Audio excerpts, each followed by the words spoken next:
14 miles west of California's state capital, Sacramento, you are watching the FCS Championship on ESPN. And we are ready for the last quarterfinal of the weekend on a brisk afternoon here in Davis. Illinois State, fresh off one of the biggest upsets in college football history, beating the behemoth known as North Dakota State. Redbirds back on the road to match up with the 8 seed UC Davis. This FCS playoff bracket has been shaken up like a snow globe this year. Yeah, it's the 12 seed Villanova waiting in the semifinals after their comeback win over Tarleton State. As a result, UC Davis as the 8 seed would host next week if they win. If Illinois State wins, the Redbirds head to Philadelphia. And hi there and welcome inside UC Davis Health Stadium along with the former FCS All-American at UMass, Rini Angolia. I'm Ted Emmerich. You think that the CFP with 2 group of 5 schools is chaos? Try the FCS this year and try this game. Illinois State bringing North Dakota State's dynasty to a halt, and now the FCS is as wide open as it's ever been. That's why we love the playoffs, right? It's not, you don't play it on paper, you got to actually show up and play, and it's been wild this year, and I expect we're going to have a good one here today. Yeah, Illinois State beating North Dakota State in Fargo last week in the second round. Just preposterous. North Dakota State had been basically 38-1 there. They just don't get beat there. Illinois State was down by 2 touchdowns with a little over 4 minutes left. They turn the ball over and down. Then they get 3 and out. They get a nice punt return, come right down, strip sack at the end, winning touchdown, go for 2 immediately. No question there for Brock's back, and what a win for the Redbirds. Here's what Illinois State has to deal with today. One of the rising stars at this level, UC Davis quarterback Caden Pinnock. Yeah, had about almost 400 all-purpose yards last week. Can rush it as well. 5 touchdowns. What Pinnock is really dangerous at, those unscripted plays that break down, he will make you pay as a defense if you don't keep him in the pocket and keep an eye on him. We'll watch that today as this game goes on. And Pinnock and the UC Davis offense will have the ball first. Illinois State winning the toss and deferring.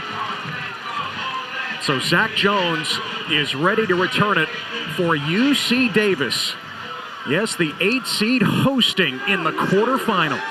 And off we go from Davis, the fair catch. And the Aggies will start from the 25.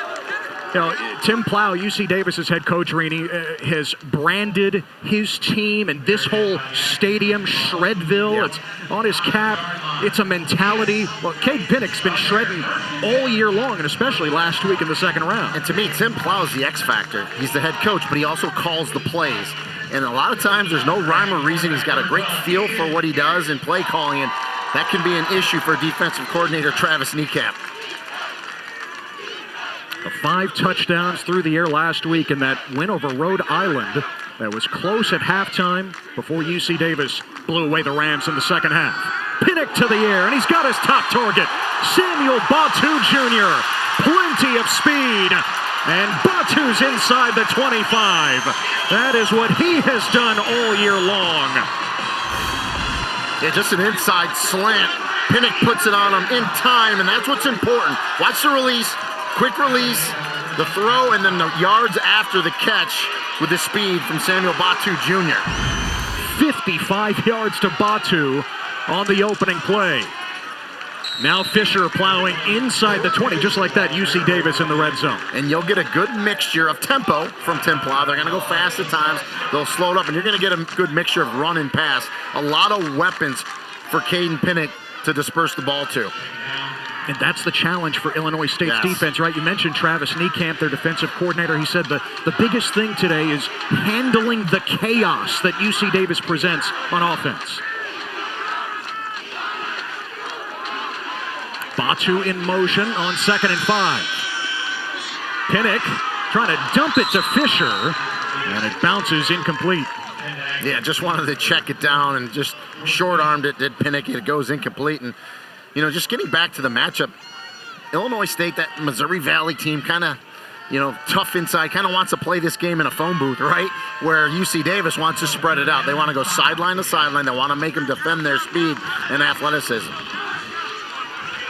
So a 3rd and 5, just inside the red zone.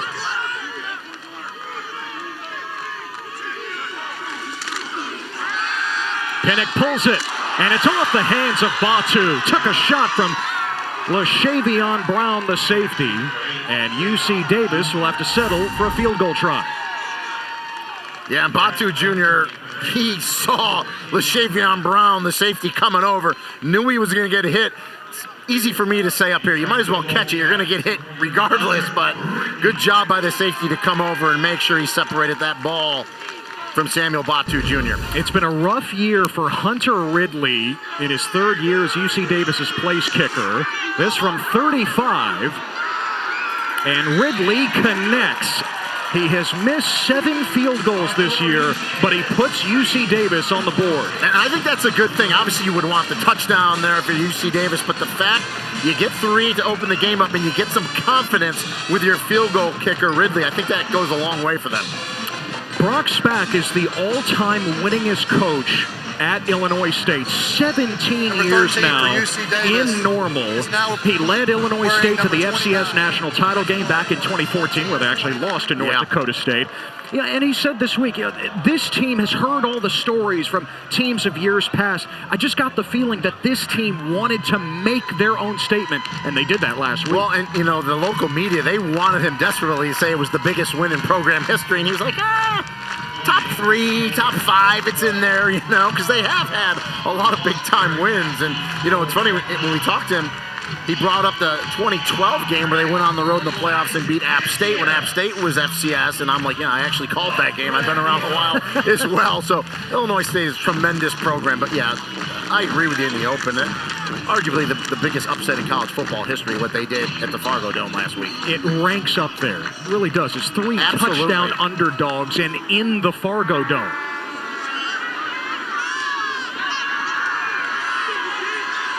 Here's Chris Taylor on the return for Illinois State. Taylor finding a seam. He cuts it back. And Taylor's gone for a touchdown. 91 yards. Taylor goes the distance. What a response by Illinois State.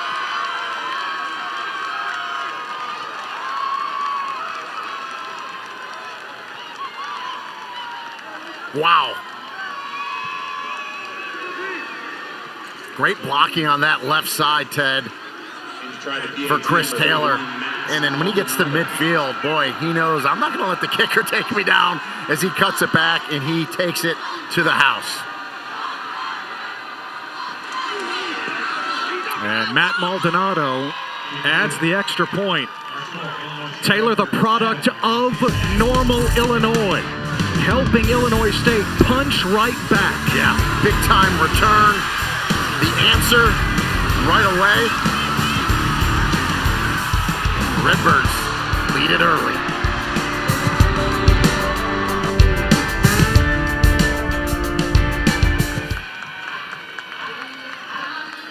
Yeah, and just look at this left return here. I welcome you back to Davis. Excellent job. Look at his seals here. That's 11. Scotty Preston, the tight end out in front. Exactly what you want to do. And, oh, by the way, it was only Chris Taylor's 3rd kickoff return of the year. Excellent blocking, and then look at his athleticism and speed. And, yeah, I would call that an answer. This Illinois State team, really undefeated against FCS teams on the road. Brock Spack says this team is just comfortable being uncomfortable. And the kid who stayed home to play at Illinois State, they're in Normal, Chris Taylor, helps the Redbirds respond. And to win games like this in the playoffs on the road, that special teams has to come up big. And boy, what a way to start the game for Illinois State with that kick return. Well, UC Davis marched it right down the field on the opening drive before stalling and settling for the field goal, and they've got the ball right back. They're going to get a chance there. They're not cold. They're coming right back out on the field.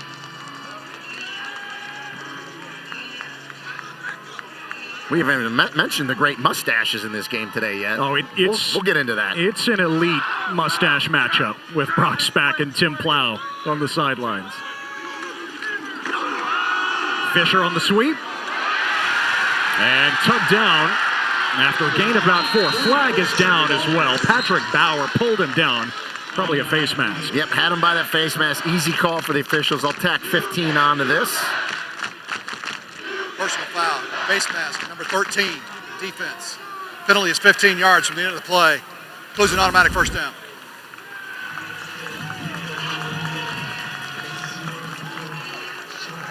And you just see Bauer there. He's just grabbing, right? He's getting blocked. He's trying to make the tackle. Just got that hand up a little high. Gets it in the face mask of Jordan Fisher. That's what UC Davis wants to do. They want Fisher on the edge. They want Batu using his speed to test Illinois State at all levels. Pinnock comes back to the other side, and he's on target. It's Stacey Dobbins, the number 2 receiver, who picks up 9 yards. A really nice route by Dobbins to come back. I watched them in practice yesterday run that route, and Coach Plow was saying, come back to the ball. Exactly what Dobbins did right there. Now the screen for Dobbins. Got a nice block on the edge from Tyler Hennessy, the true freshman, and a first down, gain of 5. And a nice pass by Pinnock. You know, it's an underrated, it looks like an easy throw, but he gets it out in front, leads Dobbins so he can run after the catch easily. And now UC Davis using that up-tempo attack. They're in a rhythm. Pinnock on the move, so dangerous when the play breaks down. And Pinnock cannot step out of the tackle of Bauer, but a good gain here on first down. Yeah, nice job by Bauer because it could have been bigger, but still positive on first down. When everything breaks down, Pinnock just makes plays with his feet. Now on 2nd and 5, he hooks up with Hennessy. And the true freshman moving the sticks inside the 25. Just his 9th catch of the year. Yeah, and Hennessy really wasn't one of the weapons we looked at coming into this game, but the true freshman makes a nice catch there for the first down. Got a couple of grabs last week in the 2nd round win over Rhode Island. Now Fisher around the end. A race with Wilson toward the pylon. He is in for the touchdown. Jordan Fisher, a 23-yard burst. And UC Davis is back in front. I think we're going to have some points today, partner. Maybe. The speed by Jordan Fisher as he presses it and bounces it. Cam Wilson's in good position, but speed kills, and he definitely stays in. He's going to get pushed at the end. Remember, every play is looked at by replay. Yeah, and that's not going to get stopped. Yeah, touchdown. And the extra point by Ridley. Fisher tight-roping the sideline at the very end for his 8th touchdown run of the year. Man, what a start to this quarterfinal. Yeah, I have in my notes for Jordan Fisher, explosive. Well, I would say that constituted explosiveness, that run right there. One more look. Yeah, so it's just inside handoff. Now this is inside zone. Comes in, presses, and then bounces, which I love. And then it's just speed. Number you have 29 to set for UC the edge Davis. defensively there for Illinois State. If you're Cam Wilson, you got to force him to the inside. You break that contain, which Fisher did. Then it's just a foot race, and we saw who won it. You know, Randy Fisher was behind Lan Larison last year, the 2-time All-American, now with the New England Patriots. And Tim Plow made sure to tell Jordan Fisher early in the season, hey, there's no replacing Lan Larison. Just be you, and being him is all UC Davis is needed. I'm so glad he said that. He told him, just be Jordan Fisher. Don't try to be Lan Larison, which he's not, but he's pretty dang good in his own right. And he's having a heck of a year, and if they want to try to finish this thing off and get this win today, Fisher needs to have a big game, and he's off to a good start. Now can UC Davis tackle Chris Taylor? Brought it back 91 yards for a touchdown. And another good return here out across the 30. So we get a look at the Illinois State offense for the first time today. Tommy Rittenhouse, yes, he was a hero last week despite the 5 interceptions. Brock Spack said, hey, most players would never be able to recover from that in the middle of a game. Tommy Rittenhouse is different. Yeah, most quarterbacks would have folded. It's just, and I know some of them were tipped, but he had a pick 6. He had another one taken back to like the 3-yard line, but you got to flush it. You got to play on, and he did that. Led him to the victory.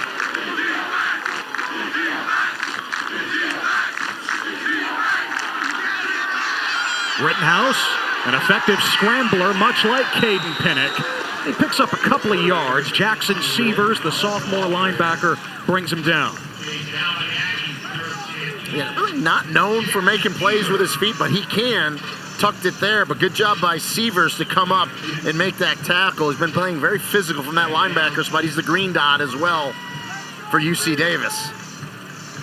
Oh, they might need a lot from Sievers today, Rini, with Jacob Syke, their top pass rusher, not on the field to start this game. We were told that he's dealing with a torn hip flexor from last week. He did go through warm-ups. Rittenhouse connects with his top target, Daniel Sopkowitz, who caught 3 touchdowns last week, right near the marker. Yeah, so Syke is here on the sideline, Rini, and man, in the hoodie, no shoulder pads. I mean, torn hip flexor, you're a rush defensive end. You got to get that burst off the line.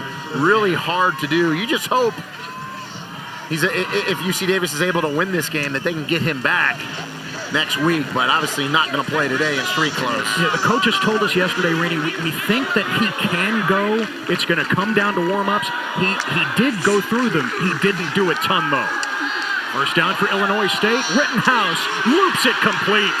Luke Maylander, the freshman of the year in the Missouri Valley, into UC Davis territory, a gain of 19. Yeah, and that's freshman on freshman. Drew Cofield, the true freshman corner for UC Davis. A little too much cushion.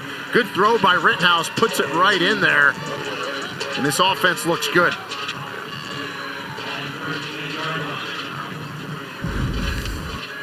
A lot of young talent on the field for both teams. Now, Maylander considered the fastest player for Illinois State, can really take the top off of defense.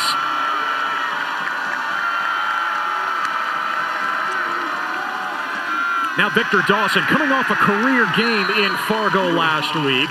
He struggles ahead for about a yard.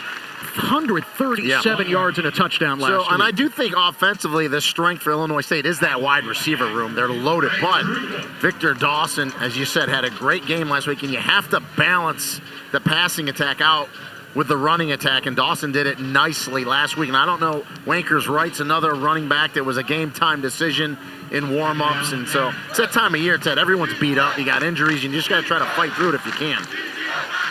And Wright, an all-conference pick, with him missing some games here late in the season. Dawson's been huge, almost intercepted. That throw off target, and Ty Richardson, the former Division III All-American at Tufts University in Massachusetts, that close to a pick. Well, Sopkowitz goes out. Rittenhouse thinks he's going to come in, and Ty Richardson stays in and almost intercepts the ball. A little miscommunication between Rittenhouse and Sopkowitz there. So a 3rd down and 9 for Illinois State. And they've had their issues on 3rd down over the last few weeks. Rittenhouse up top, open man, it's a touchdown! Redshirt freshman Dylan Ward. He got behind Kalani Riddick. Seesaw game to start here in Davis. And what a throw by Tommy Rittenhouse. You'll hear analysts say he dropped it in the bucket. This is what we mean when we say dropped it in the bucket. You couldn't have ran this ball down there and placed it in the hand of Dylan Lord any better. He goes right by Kalani Riddick. The safety cannot get over Cole Batson fast enough, and the throw was tremendous by Rittenhouse. It was good. I think you just heard somebody in the crowd say, oh, it's on? Yes, it is definitely on right now. I didn't know we were calling a basketball game today. It is basketball season, though. Up and down, up and down.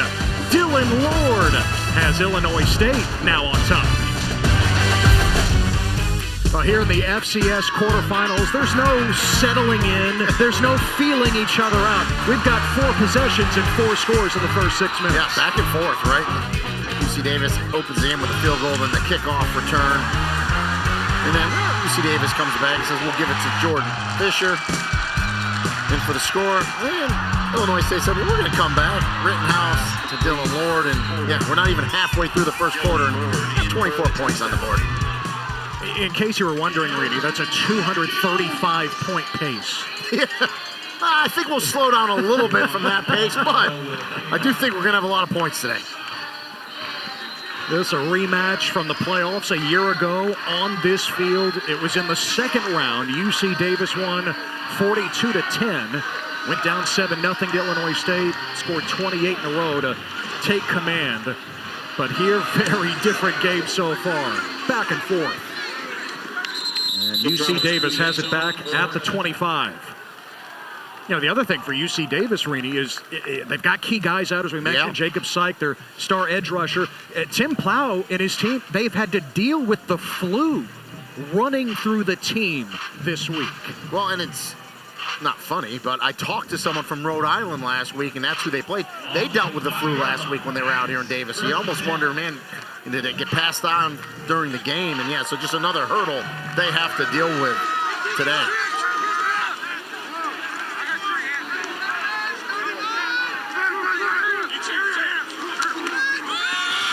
Fisher read the touchdown on the last drive, sticks his nose in for maybe a yard. And you talked about it, Ted. Illinois State coming here last year, losing in the second round. I really think that is a benefit for them this year. They're used to coming here. They've been here before. They kind of got punched in the mouth by UC Davis last year. Didn't really know what to expect. Now they do, and I think that bodes well for them today. Yeah, we talked with Tommy Rittenhouse, Ty Niekamp, star linebacker. They were pretty excited when they found out, yes, they'd be coming back here this year. Pinnock connects with Batu again. And a first down across the 40-yard line. 16 yards. And give the offensive line credit for UC Davis. They're giving Pinnock all the time. No, that's a deep dig route by Sandal Batu Jr. And now UC Davis is going to go with some tempo. Anytime they pick up that first down, big play, they want to get right back over the ball. Now the slip screen for Zach Jones. And Jones, who had 2 touchdowns last week against Rhode Island, motors inside the 40. And Zach Jones is a track guy, and you saw it there. He makes the catch. It looks like he's going to get 4 or 5 yards. He brings it back inside with that speed. And another chunk pickup for UC Davis. Now, all the UC Davis receivers, Rini, They're are fast. small, but they can fly. They could be a track team in and of themselves.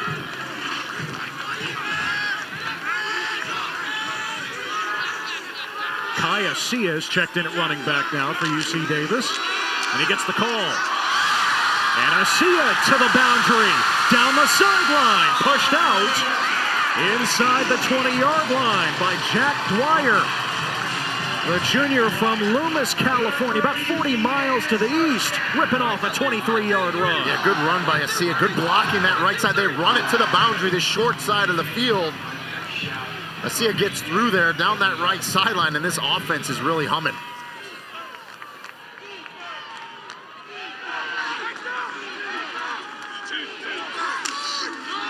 Give it to Asia again. And he's wrapped up near the line of scrimmage. Asia getting more run here late in the season because Carter Vargas, the usual number 2 back, has been battling ankle and foot injuries. He's out today, but UC Davis feels like that if they do win, make it to the semifinals, Vargas could return next week. Yeah, they'd love to get him back, but Asia's done a nice job in there. He's a physical back, really good blocker as well, so he's done a nice job giving Jordan Fisher, those blows that he needs. Now Stacey Dobbins is in the backfield, and Asia motions in to join him. And Dobbins motions out. Fake the screen.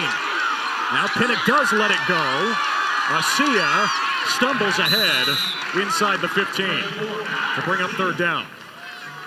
There's a little different looking play, right? That's the mind of Tim Plow. Faked the screen, then he looked downfield, then it's almost like then went back for a safety valve to the screen. Just always testing the defense with all those motions and shifts. 3rd down, Pinnock keeping the play alive. And Pinnock goes down. Illinois State surrounds him. Travis Jones rides him to the turf along with Mason Kaplan. 4th down, and here comes the field goal unit again. But I tell you what, Caden Pinnock is gonna make this defense tired today for Illinois State. Ty Niekamp, 46, comes on a blitz, can't get him, and then look at the blanket coverage on the back end, just nowhere for Caden Pinnock to go. Illinois State does not give up. They get to Pinnock on the sideline and knock him out of bounds, but he will make you run, will Caden Pinnock. Well, the way this game is going, it's got to feel like a big win for Illinois State to hold UC Davis again to a field goal attempt. No doubt. Ridley from 31. Connected from 35, and it's a fake. The holder, Dylan Morrow, to the line to gain at the 6. UC Davis pulls out the Fake fake. for 1st down. And they convert. The drive continues with a first down. And I love the sense of urgency from Morrow, the holder. He knew he needed to get to the 6. He lowers his shoulder here. It just says, go forward with the ball. Love that. And he gets to the 6-yard line, which is where he needed to get to. What a call by Tim Plow. And Plow told us yesterday, Rainey, one of our keys this week is tilting the game on special teams. Morrow might be shaken on the field was the runner was down after the line gain.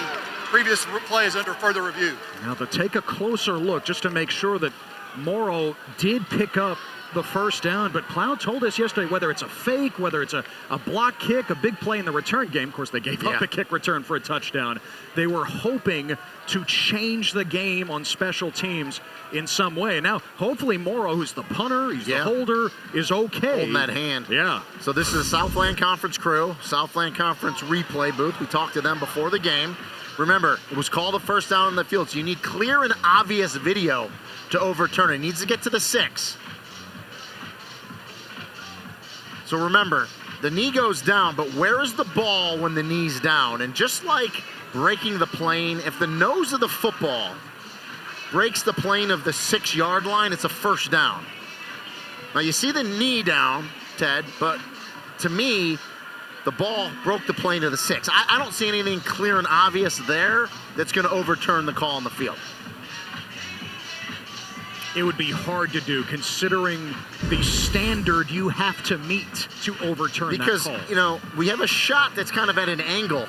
Really, you need a down the line, and you're hardly going to get it down the line at the 6 to really match up the knee and the ball. To me, I don't see clear and obvious there that he did not make the line to gain. I think this will be upheld, but I'm not the replay official, so we'll see. Just ask my wife. I've been wrong plenty of times in my life. Come on now. After further video review, the runner's knee was down with the ball at the 7-yard line. The result of the play is turnover on downs to Illinois State. And there you go. I was wrong. Maybe your wife is right. Yeah, well, of course. Timeout on the field. So Brock Spack and Illinois State come up with a stop after all. Redbirds have the ball back with the lead on the road with a spot in the semifinals at stake. Illinois State comes up with the first stop of this quarterfinal, and thanks to a review, this was the best look. And replay got it right, so I was wrong. And this is a great look. So the knee's down, and here you can clearly see the knee goes down, and he's short of the line to gain. So replay got it right. Good job. This was a great view here. Good job by our crew, camera work there. So replay did get it right. It was a stop. But I still give Tim Plow credit for going for it. Turns out to be the first fake field goal that UC Davis has run in 22 years, and they come up just short. So Illinois State takes over from their own 7. Rittenhouse airs it out for Sobkowitz. He's got it. Defender fell down, and Sobkowitz is on his way to the end zone for the touchdown. 93 yards.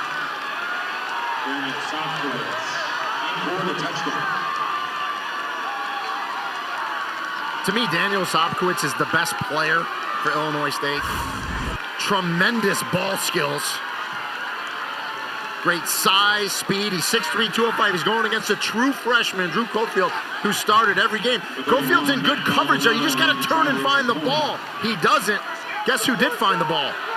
Daniel Sobkowitz makes the catch and to the house again.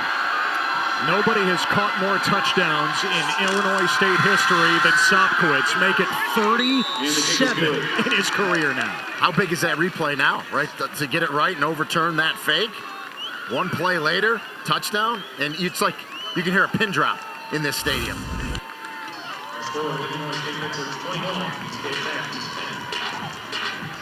Oh, by the way, Daniel Sobkowitz, former walk-on. I think he's earned his scholarship. Just hand fighting here. Little push there by Sobkowitz, but that's what a veteran receiver does when you're tied up like that. You know, if you're Drew Cofield, you're the corner. You gotta turn back and fight for that ball. But he didn't see it. And look, Tommy Rittenhouse says, yeah, that's right. He did it again. Another big play. Tommy Rittenhouse says, are you not entertained? Yeah, we are. And the Redbirds on the road. Nothing phases this team. They go to Fargo. They beat the top seed, the defending champ, North Dakota State. A little back and forth. Now they're up 2 scores. So here in the front. as good as they've looked, right? Give credit to special teams. Kickoff return, and that's a special teams play, making the tackle on the fake field goal to get the stop. So 2 huge special teams plays, to me, have turned this game early for Illinois State. Oh, Brock Spack said it after the win over North Dakota State. You wonder, is there going to be a letdown the following week? Yeah, you're in the quarterfinals, but you just beat the Bison. No, everyone was edgy this week. They got that feeling that they weren't done. Jones on the return. And Jones stopped near the 25. And a flag at the very end of it. Well, the helmet came off of Oduma, I believe, made the tackle. Now, if he continues with the play, that could be a penalty on him, but it looked like it came off during the tackle, so it'll be interesting to see what this crew comes up with, because when your helmet comes off, you have to stop playing immediately. So was it a hands to the face mask that caused that helmet to go off, which the penalty would be on UC Davis? We'll get the call right here.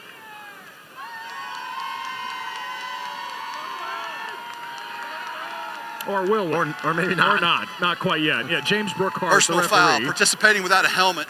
Number 39, receiving team. Penalty is 15 yards from the end of the play. First down, UC Davis. Yeah, you nailed it. Yeah. It was Solomon Oduma. And it's so hard to stop playing, right, when your helmet goes off, especially when you're running down trying to make a kickoff. Let me circle it for you right there. You're going to see this helmet come off. And he continues through and makes the tackle. And I know people at home are yelling, how can you stop? But you have to. It's just the rule. I don't blame Oduma, though, you know? Right, the instinct takes Correct. over. You're still on the field. You want to make the tackle. Pinnock keeping the whole way, and he's tripped up by Jake Anderson. The nose tackle at the strip sack late last week that set up the go-ahead touchdown. 3-year starter playing with a broken thumb, showing you I got a little speed as well as Anderson reaches out. You see him smiling because he knows, whew, just got a finger on him.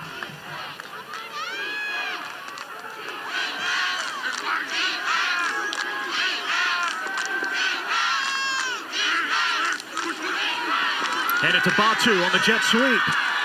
And Batu's inside the 45 to bring up 3rd and 4 for UC Davis. And I know it's early, but you just feel like with the momentum on the Illinois State sideline, you feel like UC Davis needs to go down and score a touchdown here.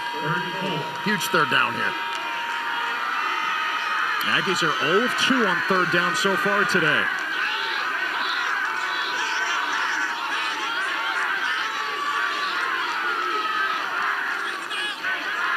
Pinnock, the unanimous freshman of the year in the Big Sky, facing a blitz.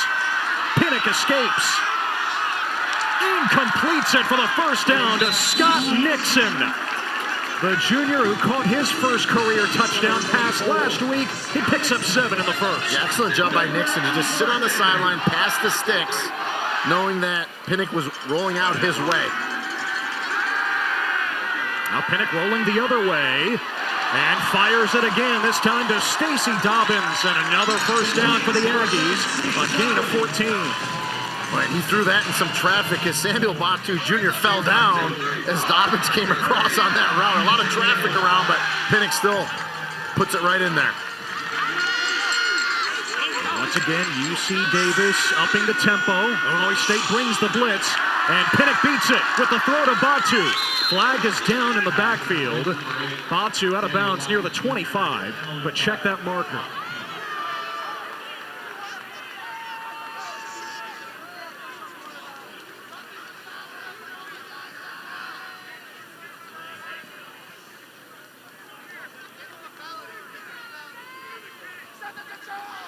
A lot of discussions early from this crew. Personal foul, roughing the passer. Number 10, low hit on the quarterback, defense. Penalties half the distance to the goal from the end of the play. Includes an automatic first down. Yeah, it's the low hit here by Reese Edwards. Yeah, you can't come low with any velocity. And well, I tell you, I thought he was kind of on the hip there. I thought they could pick that one up. It's usually the knee and below. But nonetheless, UC Davis will take that 15. And as a result, a couple of personal fouls against Illinois State on this drive, going back to the kickoff. And Caden Pinnock has completed his last 9 passes. Now from the 12. Pinnock. Oh, right on cue. There's an incompletion thanks to the pressure from Jake Anderson. He was trying to hit Fisher out of the backfield. Yeah, Jake Anderson's been active early as he gets that hit on Caden Pinnock.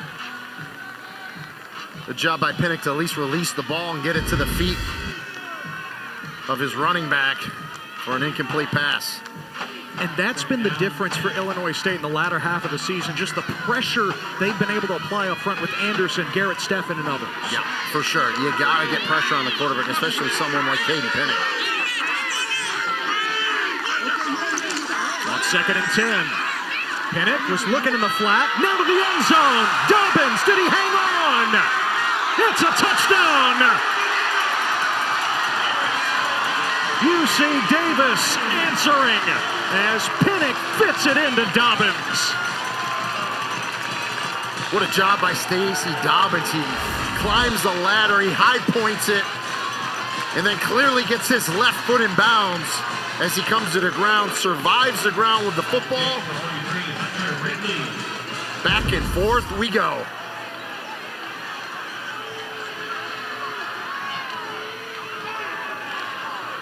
Stacey Dobbins at 5'7", going up top. Morrow, remember from the fake field goal, was shaken up, but he's out there to hold on the extra point. The flag is down. You know, Morrow had to go back out and hold it. He'd never live it up, you know, his teammates would give it to him. Suck it up. It's the FCS quarterfinals. That's right. Penalties against Illinois State. And you're going to put this on the kickoff if Yeah. you're Tim Plow. You're going to kick this thing off from the 50. And that's the conversation here. James Brookhart, the referee, just making sure that is the decision. Personal foul. Illegal contact against the snapper against Illinois State. The 15-yard penalty will be assessed on the kickoff. The try is good. Much needed score for UC Davis. Stacey Dobbins, one of the smallest guys on the field, just 5'7", and even that might be generous. Look at him get up. Well, and we talked about it. We felt like UC Davis needed a touchdown there. And really, I thought Caden Pinnock was going to go underneath the Ian Simpson. You saw 0 with the tight end in the flat, but no. Pinnock said, nope, I'm going to throw it up top to Stacey Dobbins. And talked about his size. He's only about 5'7", 5'8", but he goes up, climbs that ladder, high points it nicely. And then the ball control to control it, get that foot in bounds, complete that catch for the touchdown. UC Davis stalled a couple of times in the red zone. They turned it over on downs with that fake field goal that was stopped just short. But a much-needed touchdown there to make it 21-17. Of course, this is going into the end zone after kicking off from the 50. Well, the FCS playoffs continue with the semifinals next Saturday on ABC and ESPN2. For more information, visit NCAA.com, the home for all NCAA championships. And of course, FCS does a 2014 playoff. That would solve some problems at the FBS, right? I don't think we're quite getting to 24 up there, but I think we'll go to 16. We're going to expand. Yeah. Yes. Which is what FCS always was, 1AA. It always was 16 teams. Well, the last time Tommy Rittenhouse was on the field, he hit Daniel Sopkowitz, his good friend, for a 93-yard touchdown. Goes to Luke Maylander to start this drive, and Maylander picks up 5. Well, we talked to Rittenhouse this week, Greeny. It turns out he listens to Johnny Cash before games. He says, it's not about getting pumped up. It calms me down. It relaxes me. Says his dad, John, introduced him. He's an old soul, legend. right? He's worked on his arm strength throughout his career. Coach Pat Coles has definitely gotten stronger, and Tommy agreed with that.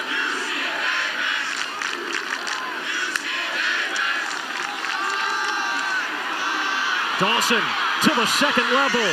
And Victor Dawson dragging defenders close to midfield.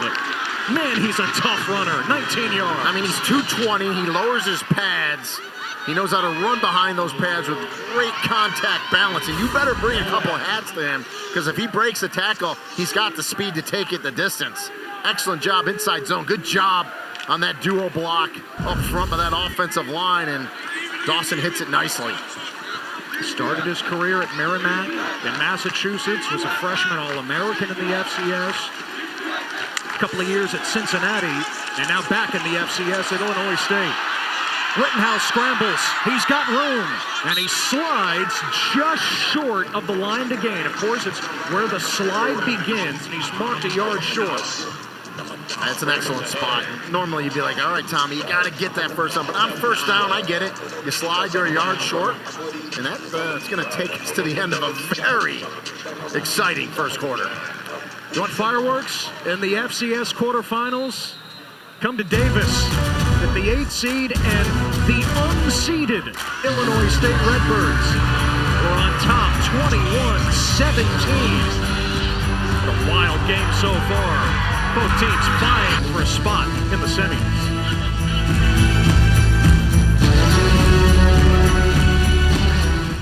And for the first time on ABC, Fernando Mendoza, the odds-on favorite, for good reason. Mendoza. I would vote for Jeremiah Love because I'm biased towards running backs, but that's just me.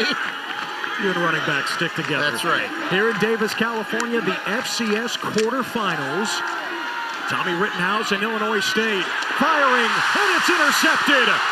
Ty Richardson almost had one earlier.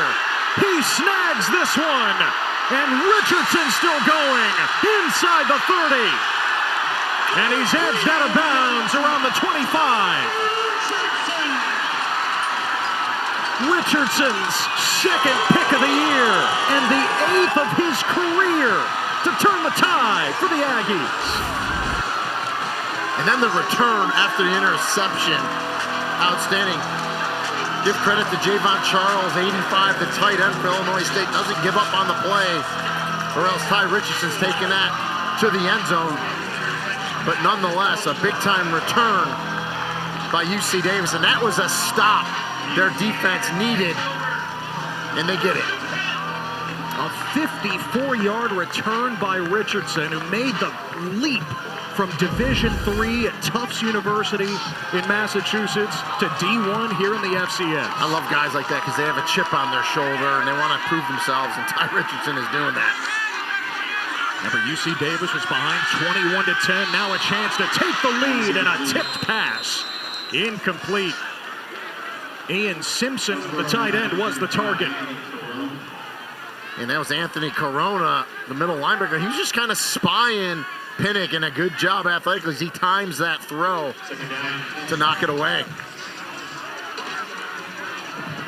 This is the last quarterfinal of the weekend. The winner to play the 12-seed Villanova next week in the semifinals. The pop pass to Batu. UC Davis's leading receiver. And he turns the corner toward the 15-yard line. And you just see how strong Batu Jr. is as he bounces off. And give Kayasia credit, the running back. He's out there blocking in space, which helped Batu Jr. break through there and get it to 3rd and short here. Easiest pass for a quarterback. Let's see what pop. It does go down as a pass. C34 out there blocking. Well, Batu looks like he's moving just fine, despite the plantar fasciitis that he's been dealing with the last couple of weeks. He has not practiced at all here in the playoffs for UC Davis. But he's on the field on Saturday. Fisher on 3rd and short, ripping ahead for the first down. And they brought A.J. Hassan in there, 60. They lined him up in the backfield, pulled him around the big offensive line, and got that meat package, if you will. Good push up there and a first down. That is a lot of meat. You got about 8 offensive linemen in there right there. It was good. I would love to run behind that. You didn't have that kind of line at UMass? Well, I did, but we didn't have the fancy where you put about 8 or 9 of them in there like that. Now Pinnock to throw, lofting it, incomplete, intended for Lavielle Pickett, the tallest UC Davis receiver at 6'4". Cam Wilson had the coverage. Yeah, contact in the secondary, but I like the play on there. I like that there was no flag. They both ran into each other, so good no call there. Yeah, Dorian DeBose, the redshirt freshman, was in coverage actually here, Rini. And there's no doubt Pickett 6'4", DeBose 5'11", that's where they picked that matchup. But good coverage by DeBose. Pinnock with the screen. Flag is down from behind the play. And Fisher barrels down to the 2-yard line. But again, 2 flags down. Holding offense. Previous spot, 10 yards. Repeat second down. Sounds like a hold. It's going to be a hold. Yeah. Number 52, offense. Penalties 10 yards from the previous spot. Repeat second down. Yeah, that's the center, Zaire Collier. The refs can leave their mics open like that all the time. I love it. Why not? It's kind of like that ACC exactly inside right. view. We get a little inside listen and watch 52 Collier right in front. On the screen, you do want to throw the defender. That's the way they're taught. But sometimes if you get too much cloth and you throw them to the ground, the official will call a hold. That's a tough one for Collier because they had that play dialed up nicely. First penalty of the game against UC Davis. So second down and 20. Right outside the red zone now. Fisher squirting through the hole. And Fisher right down to around the 5-yard line. They stop him at the 7. Wow. And that's where when you're a little smaller, like 5'8", 180, like Fisher, you kind of hide behind those offensive linemen, then boom, you see that explosion there as he pops through the hole on the other side. Excellent job. Fisher going for 14 yards to bring up a much more manageable 3rd and 6 here.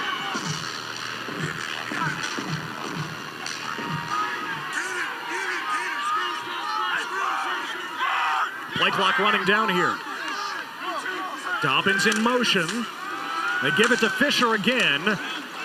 And bouncing inside the 5. He needs around the 2. And stops short. And you feel like Tim Plow's going for this. I don't even think that's a question, right? In a game that with all these points. And this is where you dial up, Ted. And boy, Samuel Batu Jr. is limping off the field, and that's not a good sign for UC Davis. You wonder if that plantar fasciitis is flaring up. They're going to bring in, call it the meat crew again, because they called it that before. We're going to have some big bodies coming in here, but I was almost going to say one of your really good 2-point plays that you practice could come in handy here. So 4th and 2, and Fisher is hit behind the line. Sandwiched. DeBose, a part of that crew, along with Ty Niekamp, the leader of that defense. It's another stop for Illinois State. And you just Time out on the field. Like UC Davis rushed that. Great penetration. Ty Niekamp, oh, by the way, 145 tackles on the year coming into this game. Big time stop. Redbird's ball on the other side. Ty Niekamp and Dorian DeBose made sure that Illinois State would bow their neck on 4th down. Well, and Ty Niekamp, 46, is the Missouri Valley Football Conference Defensive Player of the Year, right there, the middle linebacker. As I said, 145 tackles coming in this game. You better put a hat on him. You let him scrape right inside, and then DeBose, the corner, comes off the edge, and just excellent defensive play for Illinois State to get that stop. These teams combined for 6 scores in 7 drives in the first quarter. Now back-to-back stops. The interception by Rittenhouse, and now the turnover on downs. Victor Dawson leans ahead to the 9-yard line. Richardson, who had that pick on the last drive for UC Davis, made the tackle. You know, last week Rittenhouse throws the 5 interceptions, Rainey. North Dakota State scored only 1 time off those picks. And here today, after the interception, Illinois State comes up with a stop. I can't say enough about the Illinois State defense last week, and then again here with the way they've been playing. Just tremendous.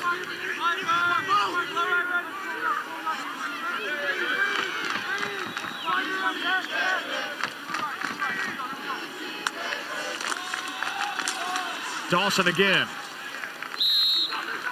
Diving to the 13. Kalani Rennick made the tackle, so 3rd and short. Feel like we can catch our breath. A couple run plays in a row, nothing, no big chunk plays. Just... It's been all Dawson so far for Illinois State. Again, Winker's right, battling a shoulder injury. All-conference player himself. We were told there's a chance he would be available, but no sign of him just yet. Only the second third down for Illinois State today. They need a yard.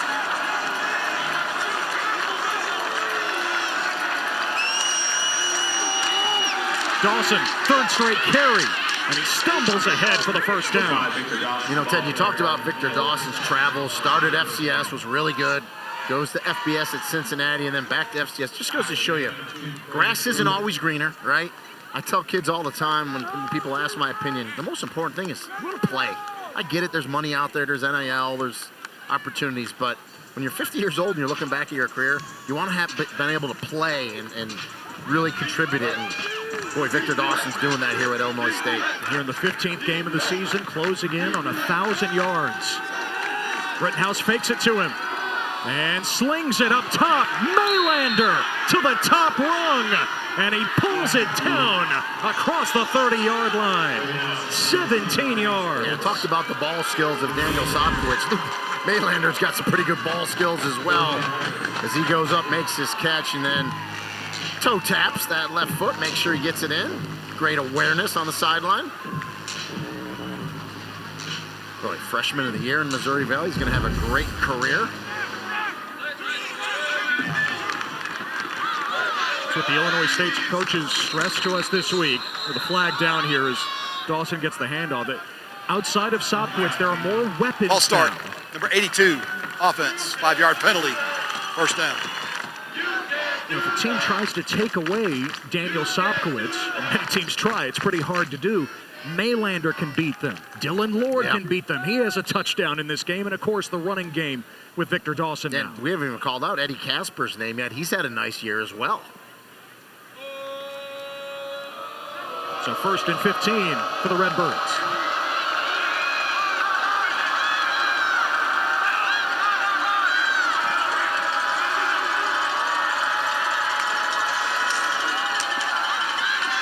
Dawson searching for daylight, and he picks up a yard to the 28. McCray Madruga playing a little bit more with the injuries up front for UC Davis, pulls him down. Yeah, and Jackson Severs comes in there as well. You know, with all the flashiness and the big plays, and we talked about this earlier, Ted, this game's going to be won at the line of scrimmage when it's all said and done. Which offense or defensive line can win? That's going to determine this game, which it usually does.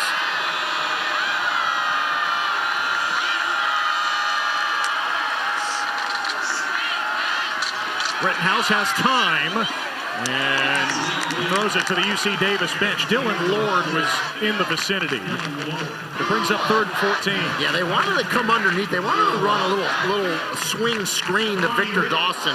Excellent recognition by UC Davis defensively. They jumped it, went to that deep out route, good coverage, and the ball gets overthrown. And so Illinois State has converted twice on 3rd down today, but now they need 14. Defensive coordinator Matt Coombs dial up a blitz here. Let's see.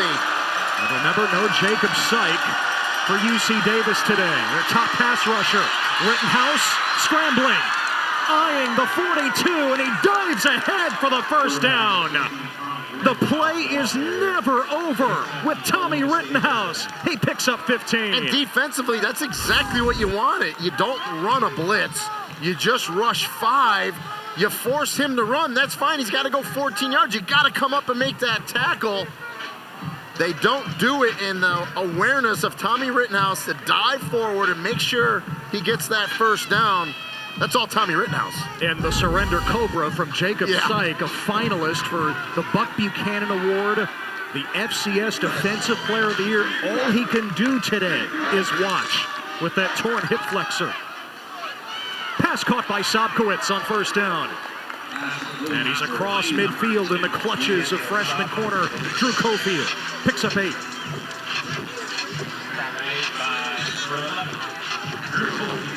And it's just an easy pass to catch. If they're going to give you a cushion like that on your best player, just throw it out there.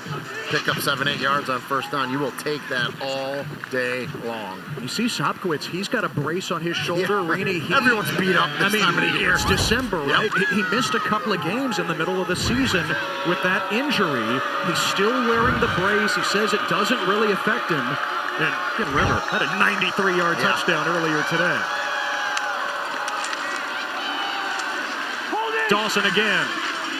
Broke one tackle, and he spins ahead to the 41. First down.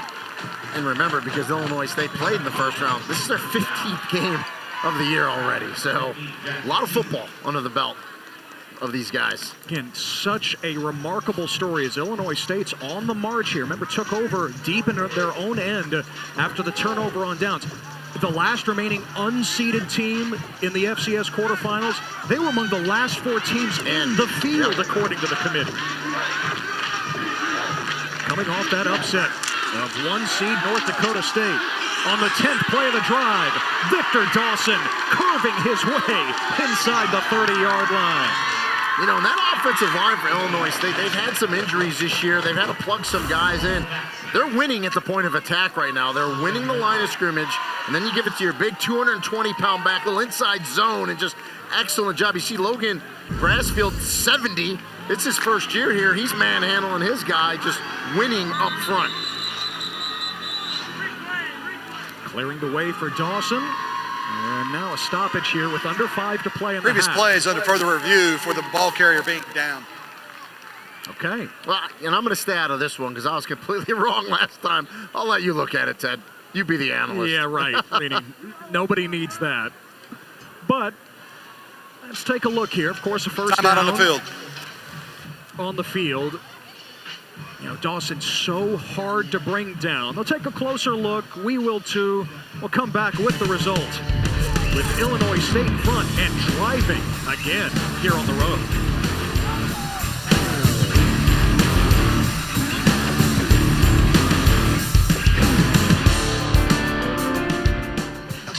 Fairly quick review. After during further the timeout. review, the runner's knee was down and the ball will be placed at the 31-yard line.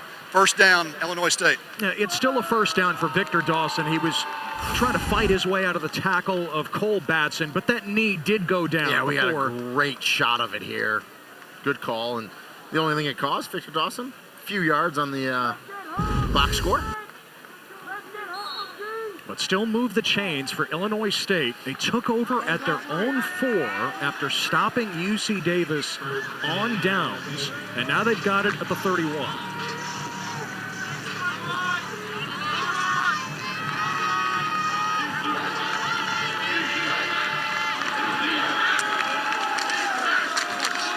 Dawson again.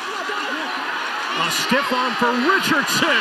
Oh, Victor Dawson throwing him down. Severs finally pushed him out. That is a big man stiff arm. And I love the stiff arm. Not enough backs do it anymore. Well, guess what? Victor Dawson just did it. And Ty Richardson knew it was coming.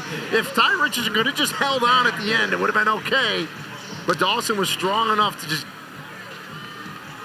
repel him there with that stiff arm and get up the field. Get out of his way. And with that run, Dawson eclipses 1,000 yards for the season. Under 4 to play in the half. Dawson again. Really outside of the Rittenhouse scramble on 3rd and 14 in Illinois State's own end. This has been Victor Dawson's drive. This is what Illinois State can do offensively. They can hit you quick, right? The big play, we've seen it. But they can possess the ball. They doubled time of possession in the Fargo Dome last week, so they can control the ball. And there's no doubt there's a concerted effort here with head coach Brock Spack and offensive coordinator Tony Peterson to slow this game down. They want to get a score here, get momentum going in at halftime and not give UC Davis any time here in this first half. Rainey, they actually huddle. Who does that in college football these days? Dawson again. And inside the 20-yard line, a pickup of 3. Ray Mayo Jr. Timeout for UC Davis, Davis. first charged of the first half. And that's what Tim Plow's thinking. He's 30-second got timeout. that offensive mind. He's thinking, all right, I'm going to use my timeouts because I want the ball back with some time to score regardless of what Illinois State does here. And remember, Rainey, Illinois State will have the ball to start the second half. The old they're looking for the 2-for-1. Last score of the half and then get the first score of the second half. And Tim Plow goes, no, can't take my timeouts in the locker room. I'm going to use them here. Give the offense some time here right before halftime. But boy, this has been an entertaining first half to say the least. And pretty even. Yeah. Across the board. To me, the reason Illinois State's winning is special teams, right? They had the kickoff return. had the stop on the fake field goal. Now 2 years as the head coach, 2 quarterfinal appearances for Tim Plow. And his defense trying to put up the stop sign on Illinois State now with this first half winding down. Seth Glatz is giving Victor Dawson a breather at running back. He motions out. Rittenhouse cannot escape. Taken down by Trent Carrad. Boy, they need Carrad if Jacob Sight can't play today. Big stop. And Carrad's been playing well. We haven't called his name out today until right there, and that's a big-time sack for Trent Carrad. Good coverage on the back end by UC Davis. And now this crowd's getting on their feet. First sack of the game for either team. And now 3rd down and 12 for Illinois State. Rittenhouse completes it to Scotty Presson Jr., the hero from a week ago with that go-ahead 2-point conversion. He stopped well short of the first down by Jaden Stanley. And I like what Tim Plow did. He used the 1 timeout. They get the sack. He doesn't use it. He's not going to use it here because they're going to hit the 2-minute timeout. He's going to force a field goal attempt here, and then he's going to have roughly 2 minutes, minute 55 on the backside. 2-minute timeout. To get his offense in scoring position. So we do hit the 2-minute timeout here in the FCS quarterfinals, and decision time on the other side for Illinois State.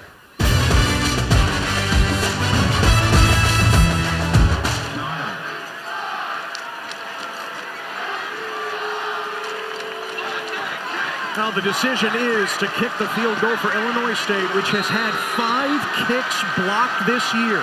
UC Davis has 3 blocks themselves. They blocked a field goal last year in the second round against Illinois State. From 34 to extend the lead. Maldonado.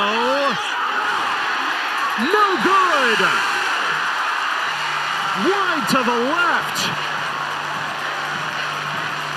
And it's the 7th miss of the year for Maldonado, who again has had 5 of them blocked.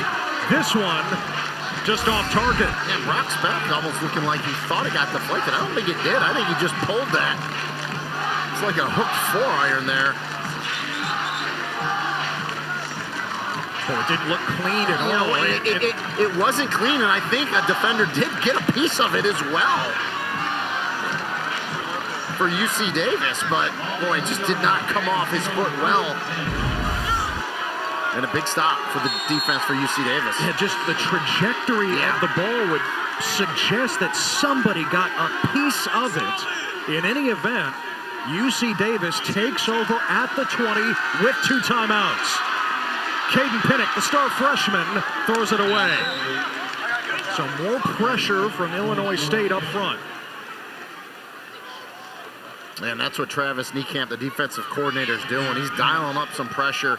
They want to get Caden Pinnock off his spot. They did a good job there on 1st down. And Illinois State will have the ball to start the second half. UC Davis would love to put something together here. Fisher can't turn the corner.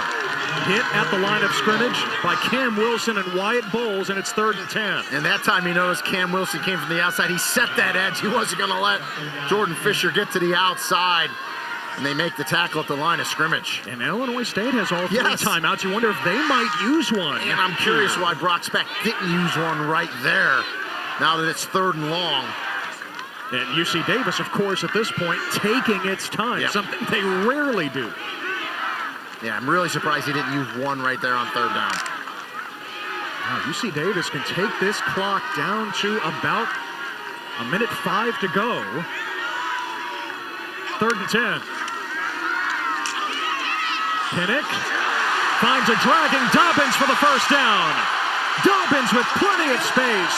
Pushed out near midfield by LaShavion Brown.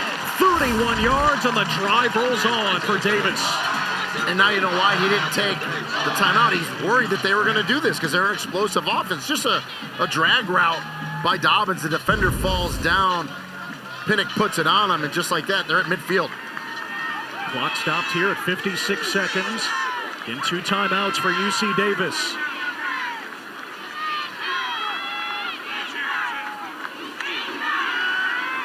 Pinnock underneath, the bobble and the catch by Simpson, who is a weapon in the passing game at tight end. Gain of 6, clock rolling here. Surprised Plow didn't use one of his 2 right there, but they're getting on the line in a hurry here, but a lot of times running.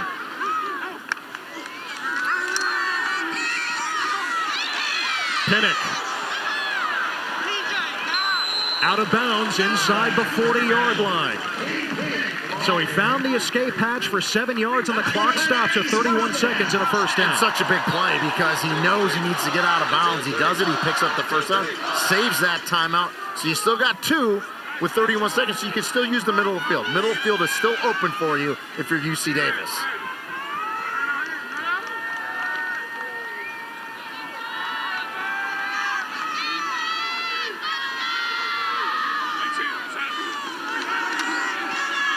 Just a 4-man rush this time, and Pinnock's pass is broken up. Dorian DeBose thumbs down. Tyler Hennessy was the target. Yeah, DeBose was just in his hip pocket. You can't cover any better on that deep crossing route. DeBose is right there. Doesn't hook him with the left hand, which you see a lot, right? Back judge is looking at, doesn't hook him with the left, comes through with that right hand and knocks it down. Tremendous coverage. 27 seconds to play in the half. Well, the target line for a field goal would be around the 28 for UC Davis. The screen for Simpson.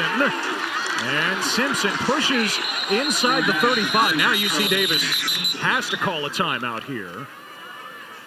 Dexter Niekamp makes the stop. 3-yard pickup. Aggies call time. 19 seconds to go.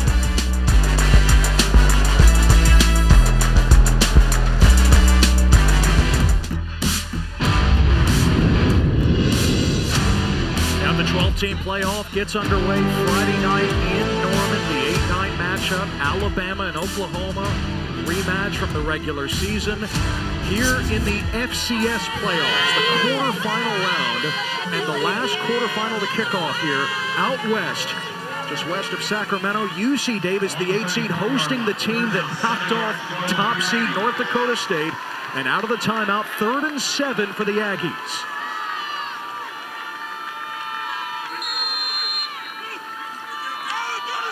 Oh, some movement up front. The flag is thrown. Ball start, 79, offense, 5-yard penalty, 3rd down. That's the right tackle, Ernesto Nava. Now it's a veteran line, Rainey. All 5 starters back from last season, but a mistake there. Yeah, the defense just shifted, which they're allowed to do, and Nava just went with them. Just can't do that. Got to hold your water there. He knew that. So 3rd and 12. UC Davis just does have 1 timeout left. Pinnock on the keeper inside the 35. So 4th down. And this is really outside of Hunter Ridley's range still for UC Davis. Tim Plow told us the target would be timeout. Around UC Davis, the 28. 3rd and final charge timeout of with first 3 half. seconds 30 left. seconds. It's interesting, though. There's no wind today. It's died down. It's a cool day. It's about a 50-yarder from here, Ted. I think he's going to give him a shot. I really do. With 3 seconds left. I mean, I think your chances of coming out here with points, obviously, is the field goal. So, 50-yarder. You know, his long this year's 46, but I think he'll give him a shot at 50 since there's no wind in his face. Ridley was 2nd team All-Big Sky a year ago, but a step back this year as a senior, just 13 of 20 on the season coming into this week. And he'll get a shot here from just over 50 yards.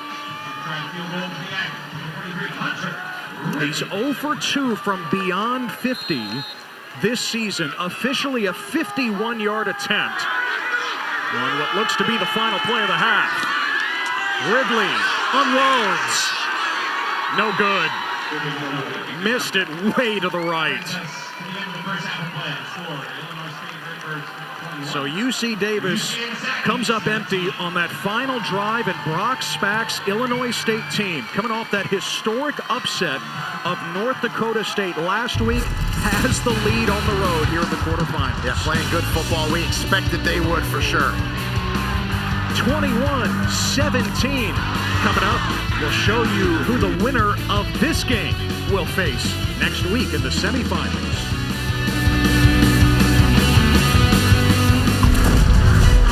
Here in misty Davis, California, just west of Sacramento, we welcome you back to the quarterfinals of the FCS Championship on ESPN. One spot remains in the semifinals.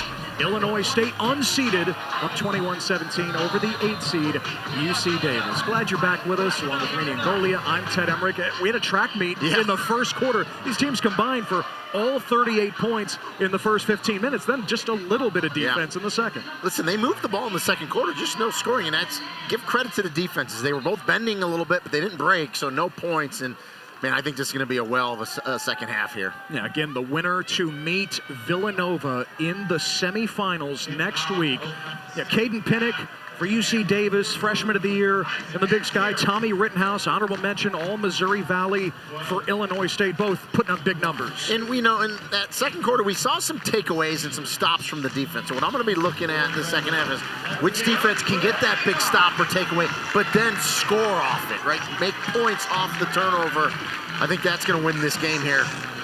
We'll see. Redbirds ball to open the second half. After UC Davis missed that 51-yard field goal to close out the first half.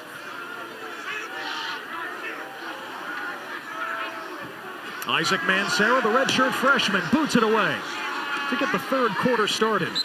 And Illinois State to start from the 25. Yeah, there were plenty of pyrotechnics in that first quarter. Well, it's funny, we talking about first half highlights, really first quarter highlights. You see the kickoff return to get it going, Chris Taylor there, and then UC Davis comes right back to their all-everything running back, Jordan Fisher. And then Tommy Rittenhouse says, let me drop this one right in the bucket to Dylan Ward. And it was back and forth. It was really a basketball game in that first quarter. And Pinnock finds Stacey Dobbins in the corner of the end zone. He high points that ball, and it was very entertaining first half, to say the least. There were only 3 combined drives in that second quarter. Illinois State took up about 11 minutes on one drive that did not result in points. Victor Dawson is cut down by Jaden Stanley for a loss. And that's a name, if you're a UC Davis fan, you got to hear more of in the second half. Jaden Stanley's a boundary safety. He's a good tackler. He's one of the leaders. He needs to come up and make some plays, and he starts the second half with a good tackle right there for a loss. And Reedy again with UC Davis short-handed on defense with Jacob Syke, one of the best defensive players in the FCS, out with that hip injury up front. It's all hands on deck around him. Dawson with the handoff this time, and Dawson scoots closer to the line to gain. It'll be third and about 2, gain of 10. Yeah, that big offensive line. Landon Woodard, the left guard, 68. Moving guys off the ball, and you talked about without Jacob Syke up front, and there he is right there in street clothes, that torn hip flexor. The offensive line of Illinois State's doing a nice job today. Now, Syke, in his 1 year at UC Davis, making such a difference, tried to give it a go, just could not push through here today. On third down, Rittenhouse converts. Daniel Sobkowitz, who else? One of the top receivers in the FCS with a gain past the 40. And again, the true freshman, Drew Cofield, is on Sobkowitz, and Sobkowitz has the best ball skills for Illinois State. You put it around him, he's going to catch it. Great hands.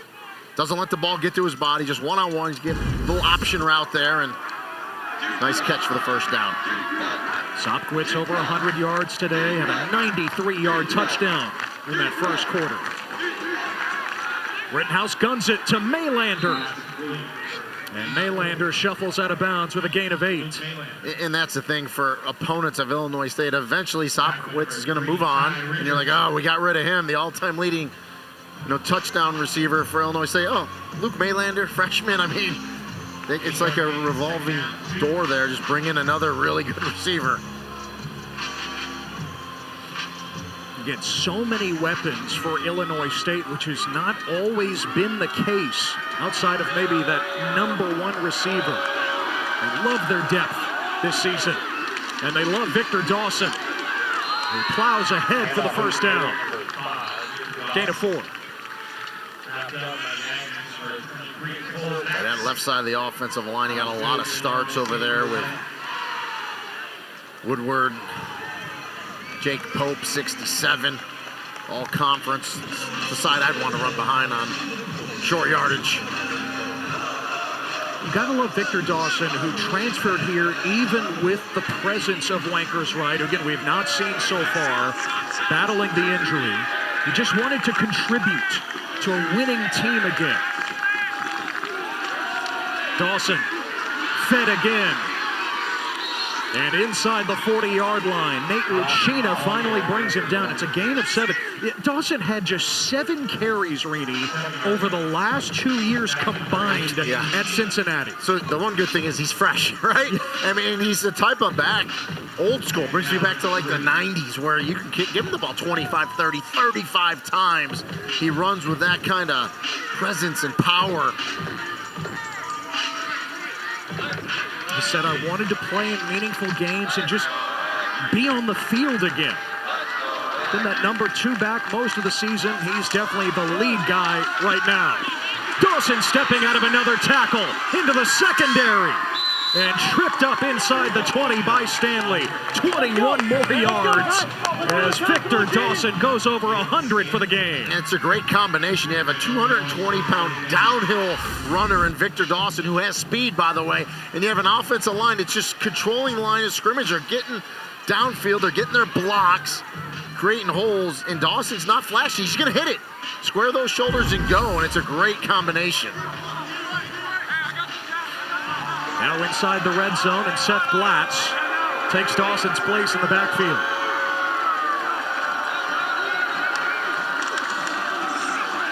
Glatz powers inside the 15. He's that new #2 back with Wankers Wright injured right now. The coaches rave that Glatz is that guy, just never complains. No, he hasn't got a ton of touches before the last few weeks of the season, just does his job at practice, and he's earned this opportunity. And I love that. Coach said if he gets 2 carries, he's good. If he gets none, he's fine. If he gets 10, he's good. He's just a player that wants to contribute and help. Glatz stays in there on 2nd and 6. Again, on the ground, Glatz to the end zone for the touchdown. Illinois State comes out of the locker room, and they march right down the field for a 2-score lead here in the quarterfinals. And took over 5 minutes off the clock. Just a concerted effort to control the ball. Inside zone, good vision by Glatz as he goes to that right side, but then he cuts it back left. Good ball security, ball high and tight in that left hand, and in the end zone he goes.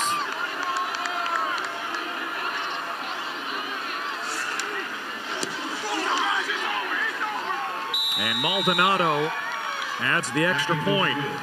59 of the 75 yards on that touchdown drive coming on the ground for Illinois State. Yeah, offensive line controlling the line of scrimmage. You put in Seth Glatz. It's pretty fresh. And in the end zone he goes. Illinois State looks good here early in the 3rd.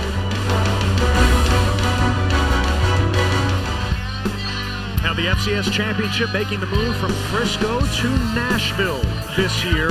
1 semifinal is set for the first time ever. The Brawl of the Wild in the postseason. Montana State and Montana in Bozeman next Saturday, 4 Eastern on ABC. And the winner of our game will face the 12-seed Villanova in the other semifinal. If Illinois State wins, that means Villanova is hosting as the 12 seed. This ball ricochets off Zach Jones, and it's recovered there by UC Davis inside the 15. Oh, blunder there. Yeah, Zach Jones wanted the fair catch. It just misplayed it in this hazy sky. Hits the ground. Luckily, they recover because it's obviously a live ball. Ball swung on the 14-yard line. Yeah, and just jumps on it. But yeah, right now everything kind of going Illinois State way. But we'll see what UC Davis can do offensively here to start this second half. It's the worst starting field position of the game for the Aggies. Fisher looking to turn the corner. He cannot do it. C.J. Richard Jr., the redshirt freshman safety from Houston, building that fence. Well, and there's no doubt defensive coordinator Travis Niekamp told these guys, set the edges, get to the boundary. Do not let Fisher turn the corner like he did in that first touchdown. They're doing a really nice job running sideline to sideline.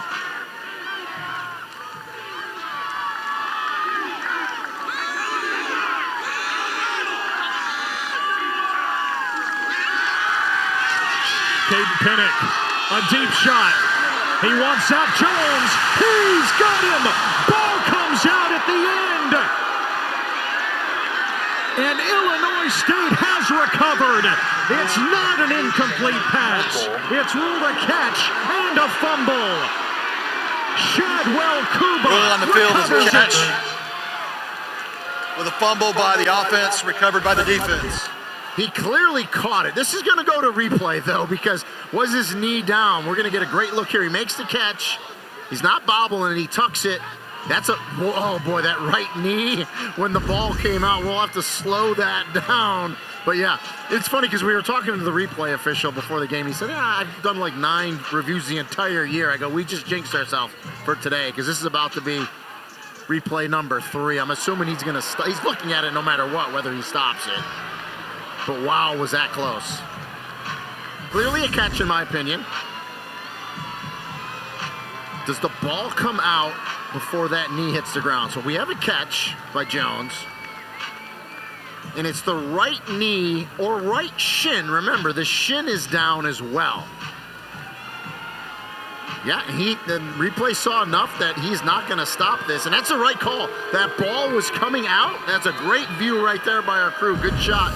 Guys, that ball was coming out before that right shin and knee hit the ground. And Rainey, an incredible play by Shadwell Kuba, first team All-Missouri Valley at corner. His first year transferred from the FCS in Louisiana. He strips Zach Jones and recovers the fumble, and the Redbirds have it back. The dump off to Victor Dawson. And Dawson shoving his way for the first down, a gain of 11. And you'll see Illinois State here. We talked about huddling up a few times in that first half. They're going to do it again here in the second half because they know with a 2-score lead, they want to slow this game. Their best defense is just keeping UC Davis off the field. And they want to control the line of scrimmage, run the ball, exactly what they are doing. The crazy thing is Illinois State coaches told us this week, we're not usually this way. Again, Dawson, this time on the ground. He picks up a yard. Says most of the year we're no huddle. We like to pick our spots when we go up tempo. But last week against North Dakota State, the defending champ, Brock Spack says, hey, let's limit the possessions in that game. It certainly worked. They owned the clock. Yep. And now they're starting to do that again here against UC Davis. And just look at the keys, points of emphasis when I talk to the coaches. Control the line of scrimmage, check, they're doing that. Protect the football, check, they're doing that. Establish the run, check, they're doing that. And make the plays when they're there to be made. They're 4 for 4 with their points of emphasis that they wanted to do to this point. It's really that Missouri Valley formula that has worked for the Bison or the Jackrabbits through the years, the Dakota schools, as Seth Glatz tumbles toward the first down marker at the 41. And to me, what makes it in Illinois State so dangerous is because they can play that physical Missouri Valley football, right? They can control the line of scrimmage, they can pound it at you. But then they got weapons galore on the outside where if they need to go fast and they want to spread it out sideline to sideline with vertical shots, they have the athletes to do it on the outside. That's a very dangerous team. Now again, they had to sweat out Selection Sunday a few weeks ago. 4 losses in the regular season. Seth Glatz stood up at the line of scrimmage here.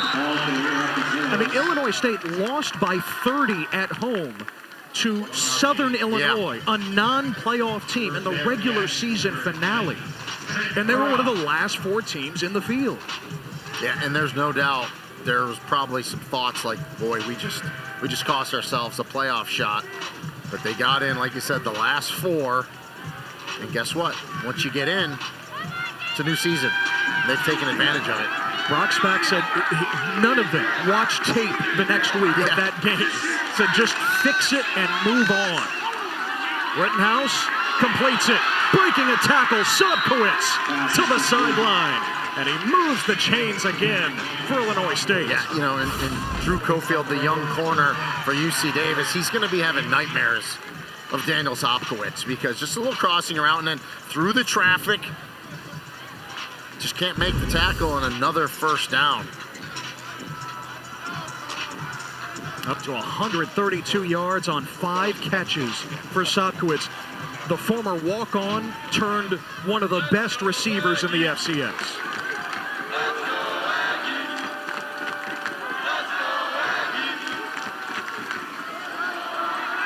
Now Dawson plunging for a yard.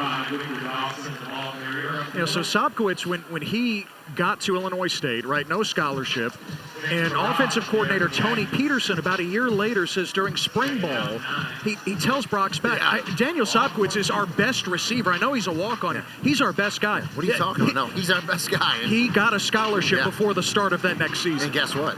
Came to fruition because he is one of the best ever to play there. 15 touchdowns, the 93-yarder earlier in this game, and a school record 37 in his career. On second down, Rittenhouse dumps it for Dawson. He managed it. Oh, look out, umpire. A first down for Dawson. Bad Kelvin Woodburn, the umpire, right in the crosshairs as Dawson picks up 15. Kelvin, watch out because Victor Dawson's not stopping for anything. Got a little smile on his face. The umpires are usually the tough guys in the officiating crew, so good job by him to jump back up. But, man, Victor Dawson, when he goes north and south and squares those shoulders, watch out. Officials timeout.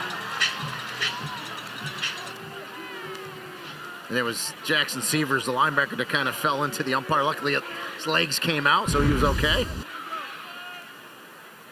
Yeah, Severs and Ruchina, they're almost sandwiching Kelvin Woodburn. Thankfully, a smile on his face. He's okay. That's what can happen in the middle of the field. Timeout here in Davis. You okay, Kelvin?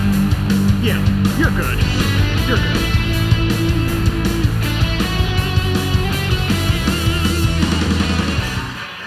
I think umpire Kelvin Woodburn might end up on verts with this play. Look out! Well, he needed a little vert to get out of the way there and get up a little bit, but he's all right. Look at him shaking his head. He's fine now. You're fine. You're okay. Yeah, there's the smile. Well, you know, Victor Dawson handed the ball, said, "Sorry about that. I need to get that first down." Yeah, they were reviewing during the timeout. Oh, was Dawson down before he broke that tackle? No, not in this case. First down for Illinois State at the 28. Boy, the Redbirds driving again, already up 2 scores. And here's Victor Dawson again. Boy, Dawson, Rainey, you know it. Again, as an All-American running back yourself, it is so hard when that running back gets downhill like Dawson does. And on first down, 4 yards is the key. Like everyone talks about third down conversions. You're a good third down converting team when you're good on first down. Because at 4 or 5 yards on first down, it keeps you ahead of the chains. And if you get into a third down situation, it's usually third and short and it's more manageable. And so 4 yards, let the clock run is exactly what Illinois State wants to do on first down.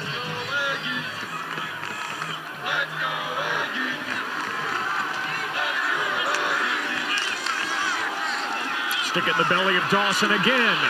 And Victor Dawson crashes ahead for a first down. Ty Richards in the corner has to drag him down 7 more yards for Dawson. Yeah, I mean, Ty Richardson just grabbed on for dear life. I mean, you want to go lower at a big back like that, but, you know, he pops through the hole, and Ty Richardson said, just grab on for dear life, which he kind of does right there and rides him to the ground. But this third quarter could not have played out any better to this point for Illinois State. There's a 21-17 lead for the Redbirds at half. They scored on the opening drive, forced the fumble, now driving again, and Dawson hit At the line of scrimmage this time by Nate Ruccino, the Cal transfer. Second at about 9. But, I mean, it should have been like a 3-yard loss. And Dawson just fights through and gets back to the line of scrimmage. You see Jaden Few there, who's in on the play. Few is the one who is having to step in for the injured Jacob Syke. But Illinois State starting to go mortar and pestle here. They are eating the clock for lunch. I mean, UC Davis has only had the ball 52 seconds in this third quarter. Zach Jones lost that fumble on the big pass. Rittenhouse throwing to Sobkowitz. He pulls it in for the touchdown. When the Redbirds reach the red zone, they look for Sobkowitz.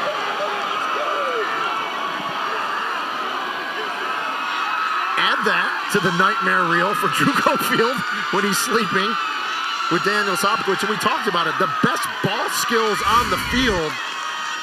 So one-handed catch. Cofield's in good coverage, by the way. I don't think you can cover Sobkowitz any better. He double move, he doesn't bite. He sits right there, he's there. He's having the right hand held, and he still makes that catch with the left hand. That is ball skills. Wow. Just absurd. 3 touchdowns last week in the historic upset of North Dakota State. And he's got his second here today. Maldonado adds the PAT. An 80-yard touchdown drive after the fumble by Zach Jones. And Daniel Sobkowitz ties the all-time record for catches at Illinois State. He's at the top of the record books across the board for the Redbirds. Well, Daniel Sobkowitz with his second touchdown here today. He's already got the program record for career touchdown catches. Now with 16 touchdowns this season, he's got the single season school record in that category. I mean, we knew Daniel Sobkowitz was good. I watched him on tape coming into this game.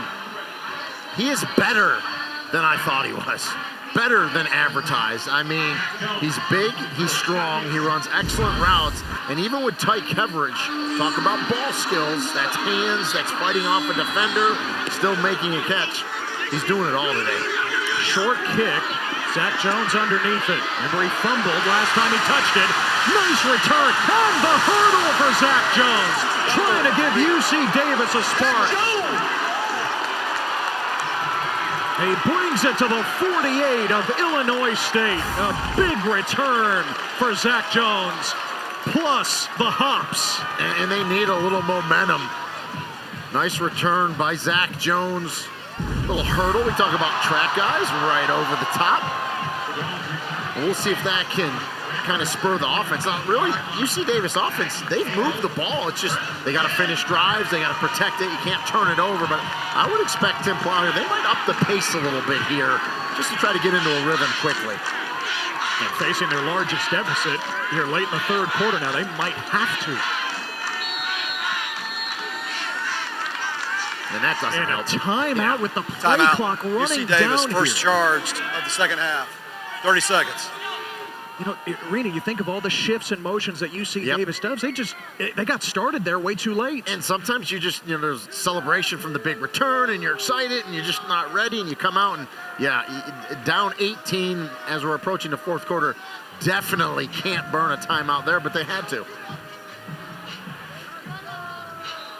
Yeah, biggest lead of the game for Illinois State. And you're right, it's getting to that critical moment for UC Davis here. You don't want to lose 5 there, but I almost think at this point in the game, that timeout's more important than the 5 yards, but I get it, the play clock's running down. Tim Plow looks up, he says timeout.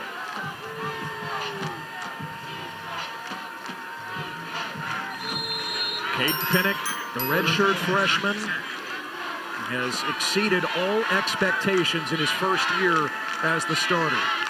Replacing the nation's leading passer from a year ago, Miles Hastings, and now flag down out of the timeout. So you're going to get the 5 back, and you still burn the timeout. Number 52, offense, 5-yard penalty, first down. And the second penalty on Collier, the center, here today.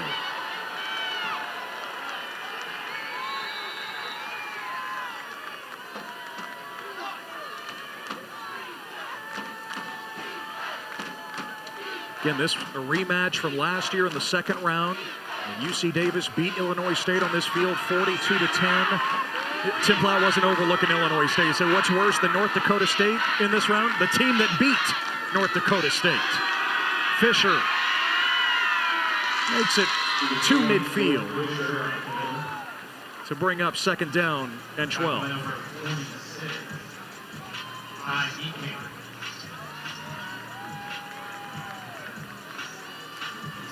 Well, Brock's back there. Had a lot less grays when he started this job. Talked to him about that this week. Just a little bit of gray in that mustache now. 17 years on the job. That mustache, by the way, one he has sported since high school, he says. Swing it to Fisher. Oh, is that a backwards pass? It's ruled incomplete. So ruled a forward pass, but man, that looked close with the naked eye. Ty Niekamp was there lurking for Illinois State.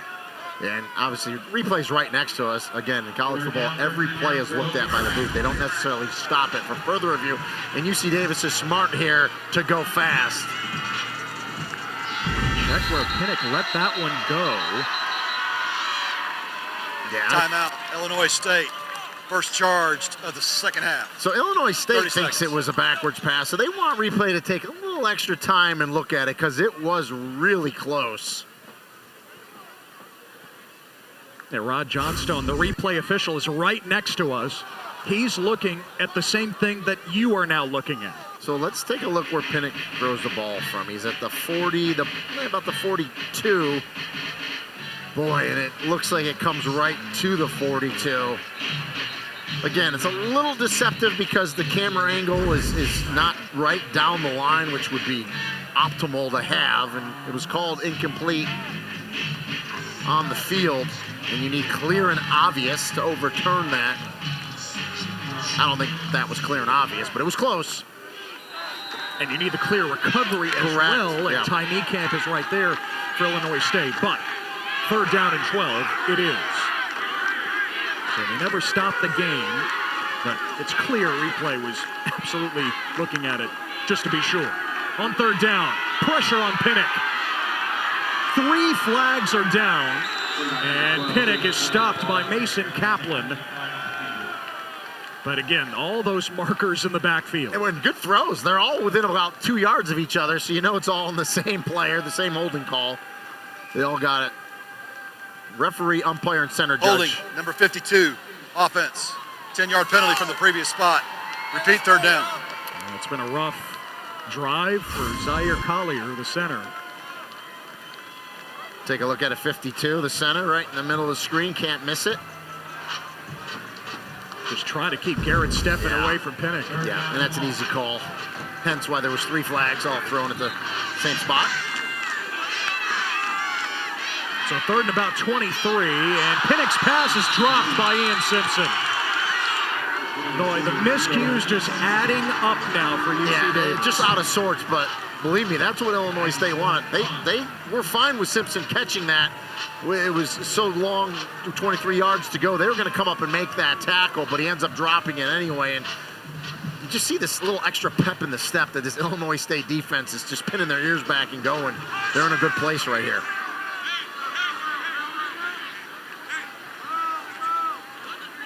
First punt of the game for Dylan Morrow. UC Davis has been stopped a couple of times on downs. The fumble by Jones earlier. And the fair catch here for Illinois State. Eddie Casper just past the 20. Well, we brought up Brock Spack's mustache, and you've got Tim Plow of UC Davis on the other side. Shout out Sickos Committee. This is an elite mustache matchup with Spack and Plow as the head coaches, and it got us thinking, well, thank goodness Spack and Plow don't sport the handlebar mustache. They're not some old-timey villain. You know, you think of Raleigh Fingers, Salvador Dali, or anybody else. It's more that classic, Magnum P.I., Tom Selleck mustache. Brock Spack reminded me of Magnum P.I. of Tom Selleck when he was younger days with, the dark hair, but 2 just terrific mustaches. And yes, Sickos committee was all over that today on X. Dawson stopped near the line of scrimmage on first down. Yeah, Spack has had the mustache since high school. Tim Plow only has the mustache in season, he says. His wife, Christine, hates it. Of course, he would love to keep the mustache for another week. And so he started with the mustache back when he was an assistant at Boise State a few years ago when he was the offensive coordinator. He did it as a bit. He did it just to make his team laugh. And so his players started calling him Tim Lasso, just when the show was starting to get popular. Rittenhouse on the move, stepping out of the tackle by Madruga. And a first down for Rittenhouse, close to it there at the 32, depending on where he's ruled out. But, Brock Spack said, boy, I like Tim Plow's mustache. Yeah. It's not gray. And Spack himself said, Rainey, I like the mustache because it covers up my imperfections. Yes. Well, they're both tremendous mustaches. Our production team asked us for pictures from me and you with mustaches, and we were both like, yeah, we can't grow mustaches, especially like that. You sure there's no picture of you as a detective with a mustache? You're getting Magnum PI. Come on, man. You should have had a mustache at some point. On to the fourth quarter. Illinois State hoping to make its way to the semifinals. They're up on the road, 35-17. Back here just west of Sacramento, the last FCS quarterfinal of the weekend. Ted Emmerich, Rainey and Golia with you. Tommy Rittenhouse and Illinois State. The couple of touchdowns in that third quarter where they controlled the ball for 13 of the 15 minutes. And, oh, by the way, they still have the ball with the lead here in the fourth. Yeah. And kudos to that offensive line because they're controlling and winning the line of scrimmage at the point of attack. Again, the winner to meet the 12 seed Villanova in the semifinals next Saturday. Dawson pushing to the 34 for a couple to start the fourth here. Again, if Illinois State holds on here, then Villanova as the 12 seed would be hosting, after going on the road, their first two games in the playoffs. And they're probably landed by now back from Tarleton State, so they're probably watching this game on ESPN Plus. So shout out to the Wildcats. Good win today. And guys, you're a quarter away from hosting the semifinal if Illinois State can hold on here. Villanova in the semis for the first time since 2010. Illinois State trying to get there for the first time since 2014. On second down, Rittenhouse flips it incomplete. A little too much on it ahead of Eddie Casper. Oh, he had Casper too, and he knew it. Right when he let the ball go, just overshot him a little bit, let him out of bounds.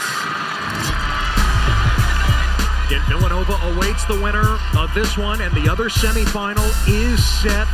The brawl of the wild in the playoffs for the first time ever. Montana State and Montana meeting in Bozeman for Eastern Saturday on ABC. Yeah, big play here. UC Davis needs to get a stop, get the ball back, and get going here in this fourth quarter. UC Davis sends for Rittenhouse to Lord. He's got it. Dylan Lord with a first down. Had the big play in the first half. The freshman comes up with another one for the Redbirds. Boy, absolute killer on third and long. Now, UC Davis was said he was bobbling this. And Illinois State's right back over the ball here. And UC Davis, are they going to call a timeout? UC Davis, second charge of the second half. Yeah, because if you look at it close, it looked like the ball moved. Timeout on the field.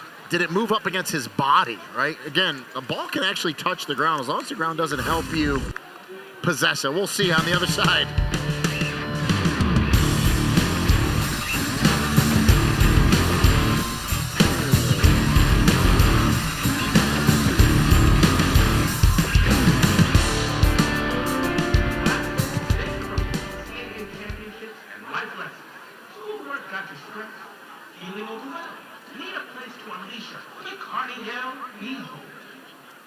Join thousands of screaming fans for a heart-pounding in-person experience you have to see to believe. NCAA Championship. Attendance is encouraged. Passion is mandatory. Visit ncaa.com/tickets. Professor, who are you talking to?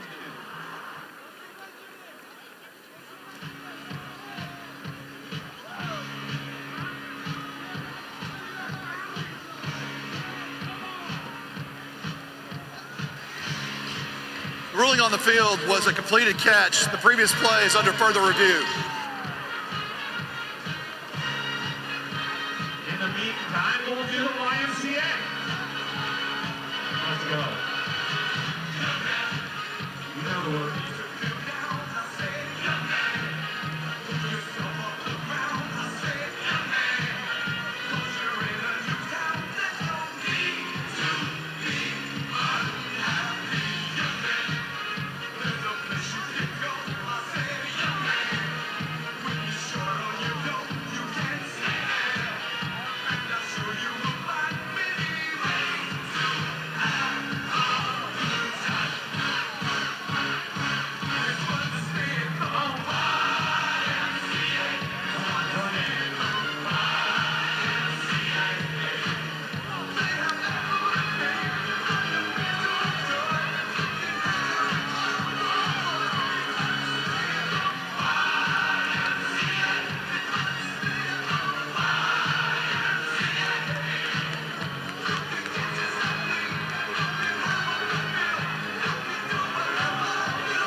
After further review, ruling on the field is overturned. Incomplete pass. Fourth down from the 38-yard line. Yeah, and it's the right call. It is, but UC Davis should also get their timeout back. They shouldn't have had to use that timeout. So that's big in this game. I'm surprised Tim Plow isn't asking for that timeout back, because usually they award it back to the team. Instead, the Aggies are down to one remaining. Yeah, so I'm very surprised here. They didn't do that. So Hayden Futch is on to punt for Illinois State. Riddick makes the catch in a crowd and gets buried. All right, so back to the play with Dylan Lord. Ruled a catch, but again, during the timeout, overturned. Yeah, great shot here from the end zone camera. You're going to see the ball come down. Clearly hits the ground, what I was talking about. So the ball hits the ground. That helps him control the ball back into his body, but the ball clearly hit the ground, so it was a good job to get it right. Now, UC Davis put up 17 points their first 4 drives, again, all coming in the first quarter. Nothing since then. What has to change here? Well, I think they got no vertical pass game at all, right? Everything's been short. I think they need to stretch the field a little bit. They start with Fisher to the edge, and a good start. Fisher getting loose for about 9 yards. And we saw Samu Batu Jr. early in the game get active. There's no doubt that plantar fasciitis is bothering, because I'm watching him out there. His gait just isn't normal, and he's one of those receivers that can stretch the field, but he's out there, so you got to go to him. You got to use your best players, and you got to go with a little tempo, which they are here. Now Batu lined up at the top of your picture, now coming in motion. 1,000-yard receiver for UC Davis. Blitzer, and Pinnock finds the outlet. It's Fisher. He steps out of bounds, just shy of midfield, a gain of 10 and a first down. Yeah, good recognition by Pinnock. The blitz comes. There's no linebacker in the flat. Immediately checks it down to Fisher up the field, and good play. Now, early fourth quarter, but you'd expect UC Davis to start to pick up the pace here again. Fisher motions out. Pinnock all alone. The freshman All-American has time. And he finds Batu. And it's another first down for UC Davis. Well, that's worked really all season, and early in that first half, Rainey, the crossing route with Batu is time for 11. Yeah, Batu looked good there. Picks up the first down, and again, on the ball quickly. And I just think when they go faster, I think they're in better tempo offensively. The inside receiver just crosses. Good throw by Pinnock. Pinnock avoids the rush and checks it down to Asia. In for Fisher. And Asia with a big gain. A first down inside the 25. Yeah, he wanted to go down the field, did Pinnock, did a big tight end, Ian Simpson. Instead of that, he dumps it underneath Sia, and another nice pickup. Now going at warp speed. And a screen for Dobbins. And Dobbins is inside the 20-yard line. Gain of 6. Tackled by number 4. Well, you just know UC Davis desperately needs points right here. Well, you need a touchdown, right? You need to finish this drive off with a score and get some momentum back. Yeah, and not just 3. They need 7 here.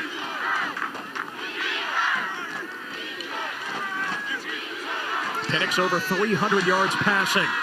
Handing it to Asia, who runs right into the maw of the defense for a couple. And it's been tough sledding between the tackles today for UC Davis against that defensive front for Illinois State. They've been really stout up there.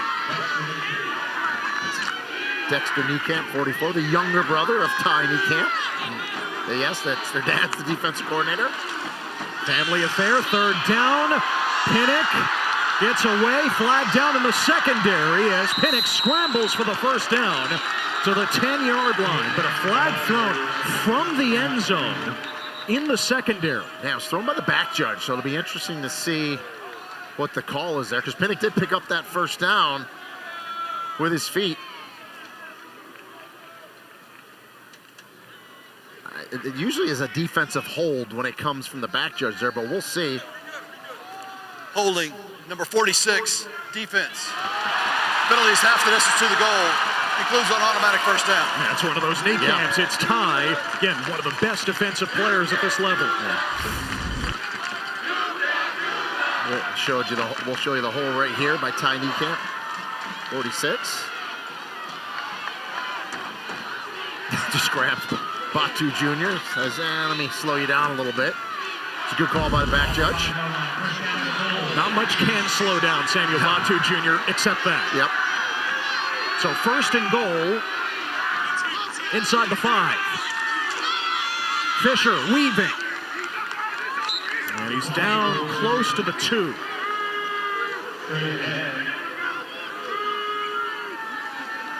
Nearing the 10-minute mark now here in the fourth quarter. Yeah, and I'd like, again, tough sliding in the middle there. Like to see maybe Pinnock, roll Pinnock out, get him to the outside, give him that true run pass option because he is such a danger with his feet. Now under 10 minutes, so time is of the essence. And Pinnock under center. Rarely see that. Fisher remains the back. Pinnock over the top. It's intercepted. Taken away by C.J. Richard Jr. Illinois State brings that drive to a screeching halt. Another stop for the Redbirds defense.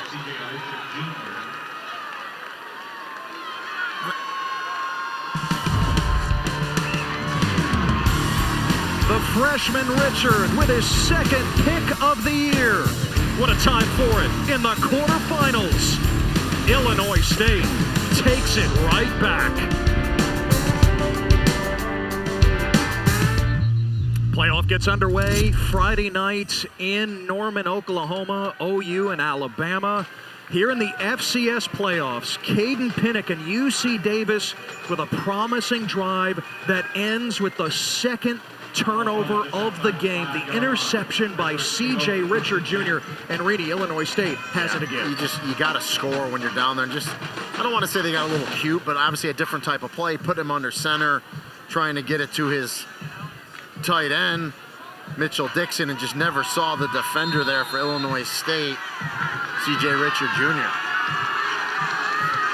If there is such thing as a 9-minute offense instead of a 4-minute offense, Illinois State could run it right now. Of course, it begins with the ball in the belly of Victor Dawson. And he's spun down at the line of scrimmage by Rain Mayo, the massive nose tackle. And we should say the good news for UC Davis was they were given that timeout back, which they should have been, I believe, because the scoreboard has them at 2. So that would be correct. But bad news is they didn't score when they're down there, so it may be a moot point. You could have 6 timeouts left in this game. They haven't been able to slow down Illinois State. And down by 18, clock rolling, 9 minutes now.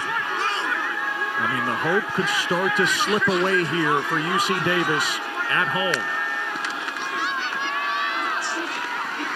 Dawson tumbles in the arms of Cole Batson, out to the 13 to bring up third down, and about 4. Tackled by number 23, Cole Batson. And I put it right back in the belly of Victor Dawson. Third and long 3, maybe 4. Offensive line's moving a line of scrimmage. Just go right at him. Dawson has handled it 24 times already today for 129 yards. You're up by 3 scores. You just want this clock running. Third and 3. It is Dawson. Right at the line to gain.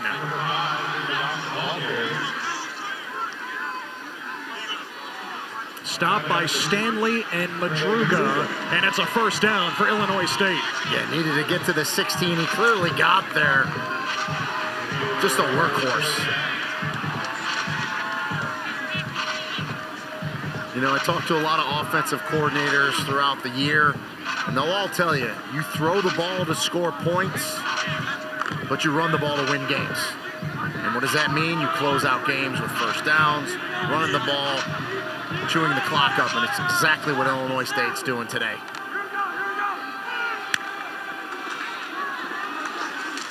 Dawson again.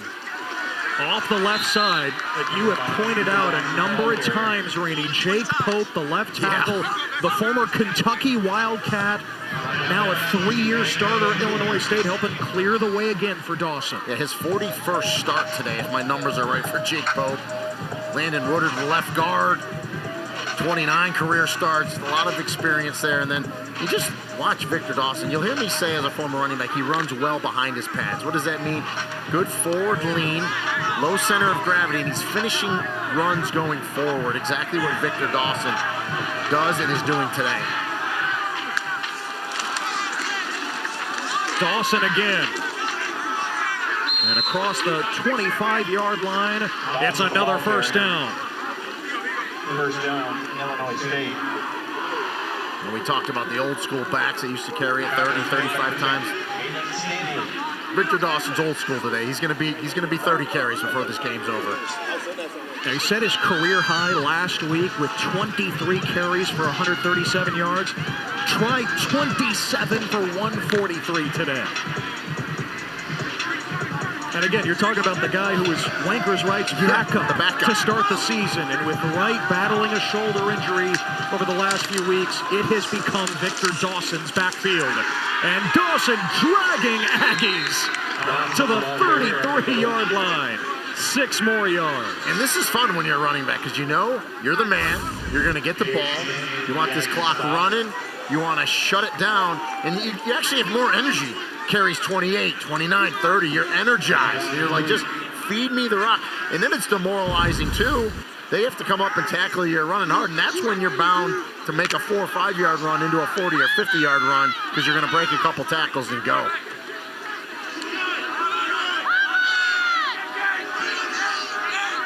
Again, took over deep in their own territory after the interception. And Dawson hit behind the line. It'll be third down. One of the few times that UC Davis has been able to find some penetration against the run. Trent Carrad was there.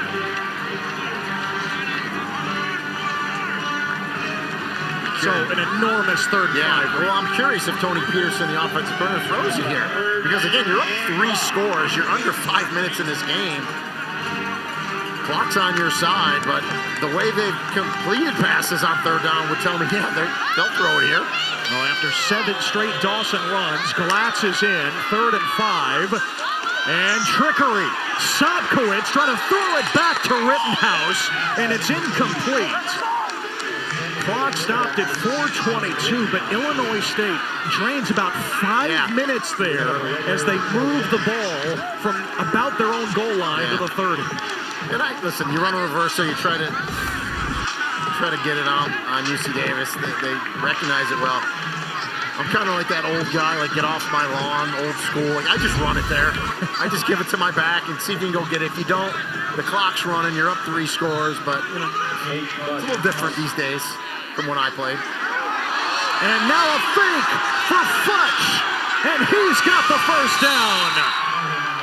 Well, the fake field goal didn't work for UC Davis in the first half. The fake punt works for Illinois State. And there's no way that was called. That was a read by Hayden Futch, something that he saw that they work on from watching video, that if they go a certain way, you're going to take off with the ball. And it's exactly what he did. You see punters, they take extra time now, these punters. Now he watches UC Davis. Everybody turns and runs. No one's looking at Hayden Futch at all, and he says, I'm just going to tuck the ball and go get a first down, and that's all she wrote. I mean, UC Davis is trying to set up a return there, of course. But you got to respect the punter, because if not, he's going to do that. And now Seth Glatz can do this. He can put the game on ice with a touchdown, 58 yards.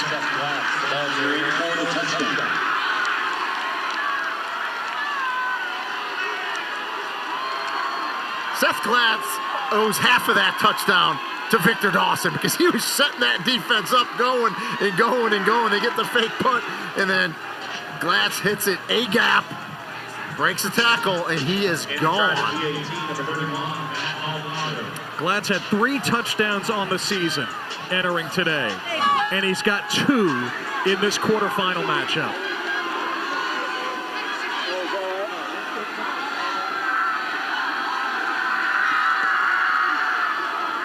Illinois State has piled up a season-high 273 yards rushing.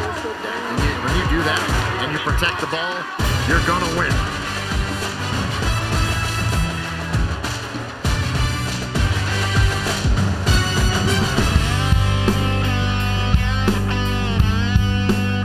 On the road to the Music City, Nashville, yes, January 5th. New site for the FCS Championship this year, and we are so close to having both semifinals set, with Illinois State up big now here in the 4th quarter. And Villanova, as the 12th seed, would host that semifinal. Who would have thought the road to Nashville is going to go through Philadelphia? No one thought that. Get ready. I think Mark Ferrante and his team like that very much. Mark Ferrante, you're going to be hosting the semifinal. Again, Villanova knocking off an undefeated Lehigh team, followed by, well, the win over the 4-seed Tarleton State here today. Zach Jones on the return for UC Davis. And a nice punt return earlier. Jones down the sideline and pushed out around the 25.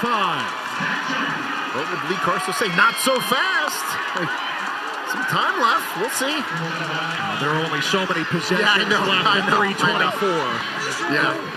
Jones, who certainly had a tough moment with that fumble and the big catch earlier in the half, takes this kickoff 67 yards. Yeah, but I love the fact, no quit, right? No quit in UC Davis. You got to fight this thing out to the end. Jones is battling sleep apnea, as his coach Tim Plow told us this week. Got fitted for a CPAP machine mid-season. It's really helped him become a playmaker, a receiver, and in the return game. Pinnock spinning out of trouble and sends it to Dobbins along the sideline, out of bounds, just short of the 20-yard line. No, the other thing UC Davis had to battle this week, we mentioned the flu. Yeah. It's finals week. Yes. Quarterfinal week is always finals week, and that's challenging for one of the top academic schools in the country. Yeah, they talked about last year having to take those finals on the road in the hotel. At least this year they were home. It's a little better for them, but still a stressful time. Pinnock guns it. Incomplete. He wanted Dobbins. Trying to thread the needle there. Mason Kaplan looked like he got a piece of it. Yeah, really nice job there by Kaplan, diving. Former quarterback, by the way, playing linebacker now, fits in great, hard worker. So 3rd and 7 for UC Davis. Screen for Jordan Fisher. It's a first down. And Fisher corkscrews down inside the 5. 1st and goal for the Aggies. 21 yards. So still just a bit of a pulse here for UC Davis, but closing in on the 2-minute mark. Again, UC Davis has not scored since the first quarter. It was 21-17. Illinois State at the end of 1. And all Redbirds since. Pinnock on the roll. Looking for Fisher. He's got it for the touchdown. So UC Davis finally reaches the end zone after that long drought from the first quarter on. Yeah, nice job by Jordan Fisher just to kind of post up there, knowing that it's up to his quarterback, Caden Pinnock, if he decides to run. If not, he can flip it to him, and he does. And he'll go for 2 here.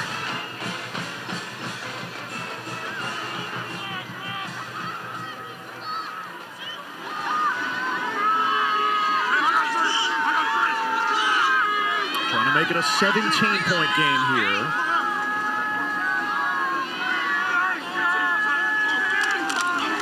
Pinnock again on the move, had to avoid one man and could not fit it into Simpson. And now, extracurricular activity. Hey, three. Look out here. Boy, Caden Pinnock, I don't want to say he threw a punch, more of a little. I think we should do both. 13. He got in there. Patrick Bauer of 13 Illinois white State for was right there Taunting. next to Caden Pinnock.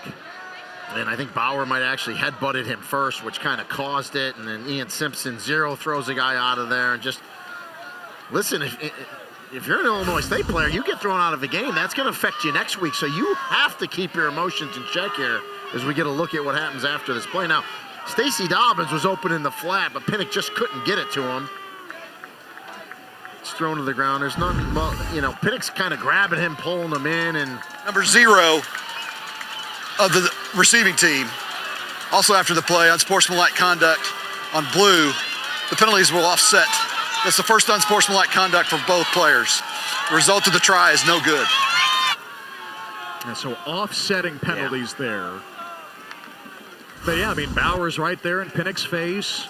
And after pulling him down, one more look.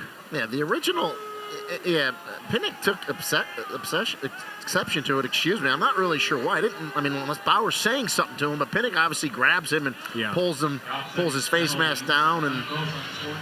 But offsetting, it's like it never happened, just move on. But you got to control your emotions on both sides. And it's been a frustrating day for Caden Pinnock. I mean, they've moved the ball. They just have not scored. The turnovers, red zone.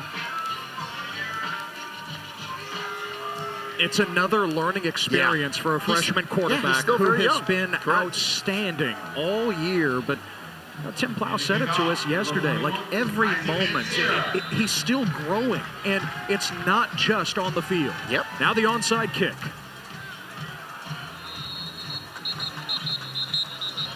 A timeout for Illinois State. Timeout, Illinois State. Second charge of the second half. 30 seconds. Well, the FCS playoffs roll on with the semifinals next Saturday on ABC and ESPN2. For more information, visit NCAA.com, the home for all NCAA championships. But yes, Montana State, 125th all-time meeting. The Brawl of the Wild finally in the postseason.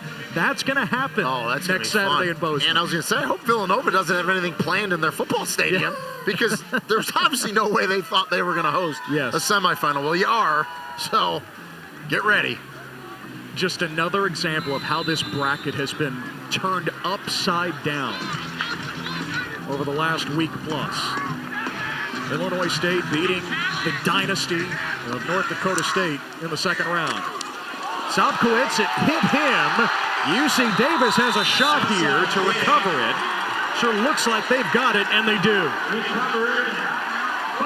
And that's the one bad thing Daniel Sopkowitz has done today. I mean, the guy with the best ball skills, that's where you want the ball coming to. But it didn't take that big hop that he was waiting for. A great onside kick. It hit him low, bounced off him. So, excellent job there. It's like a shortstop waiting for that hop, and you just don't get it. It doesn't come up to your glove. It stays low, and that's exactly what you want to do. And a little life, I guess. A little pulse. You said it earlier. Not much, but I mean, you got to score right now. Yeah. And keep doing that. Yeah. So just before the 2-minute timeout. Very faint pulse. Down by 19. Screen for Asia. That helps a little bit, not much. Taken down by Patrick Bauer, and now we are at the 2-minute timeout. 2-minute timeout. Illinois State with an eye on the semis. Coming out of the 2-minute timeout here in Davis, California. Ted Emmerich, Rainey Angolia. Illinois State taking control after that back and forth first quarter, and UC Davis's offense. And you said it, Rainey, they've moved the ball pretty well all night. They just haven't been able to finish, and they're trying to finish out here with 2 minutes to go. But down by 19.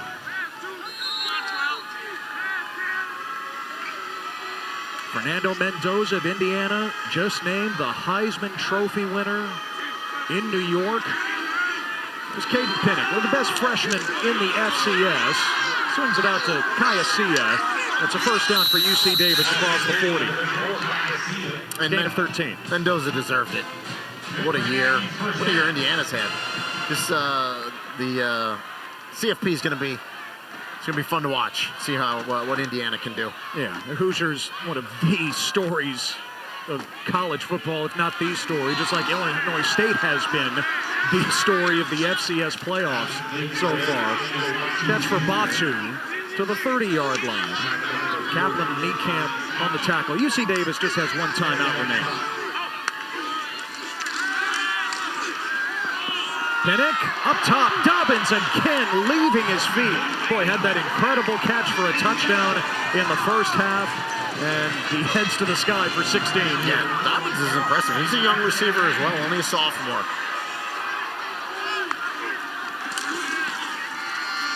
Pinnock again guns it. Batu bobbled, could not haul it in.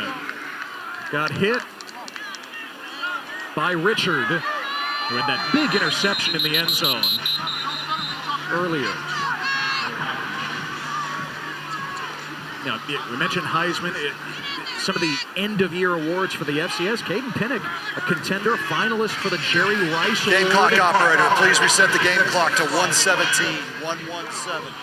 Thank you. You're welcome. Almost 2 seconds. James, yes, 2 more seconds for UC Davis. Pinnock, one of 25 finalists for the FCS Freshman of the Year, named after the great Jerry Rice.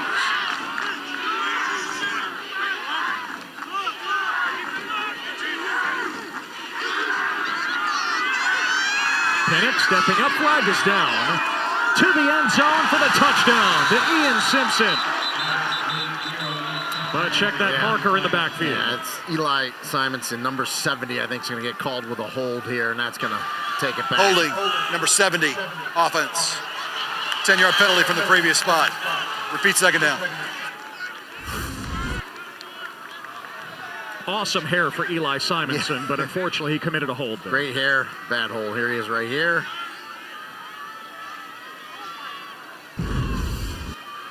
You know, just a little tug. It's not,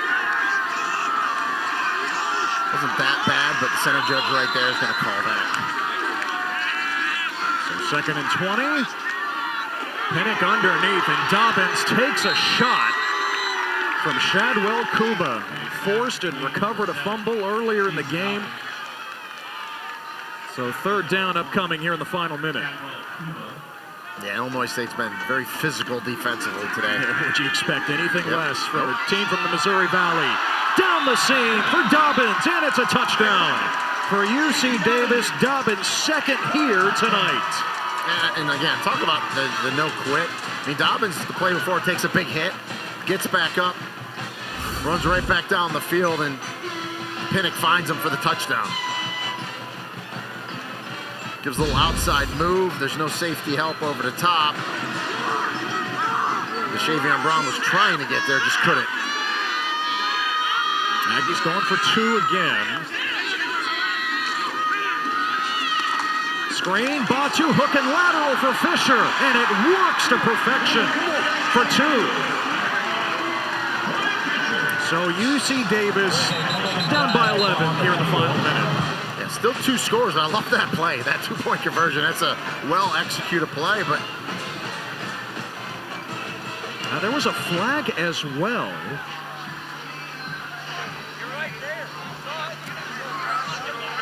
James Brookhart and his crew talking about it.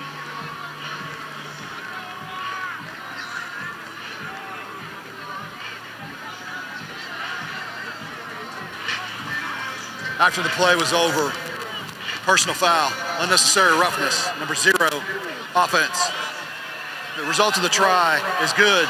The 15-yard penalty will be assessed on the kickoff. So we're going to see the onside kick from the 20. There you go. There you go.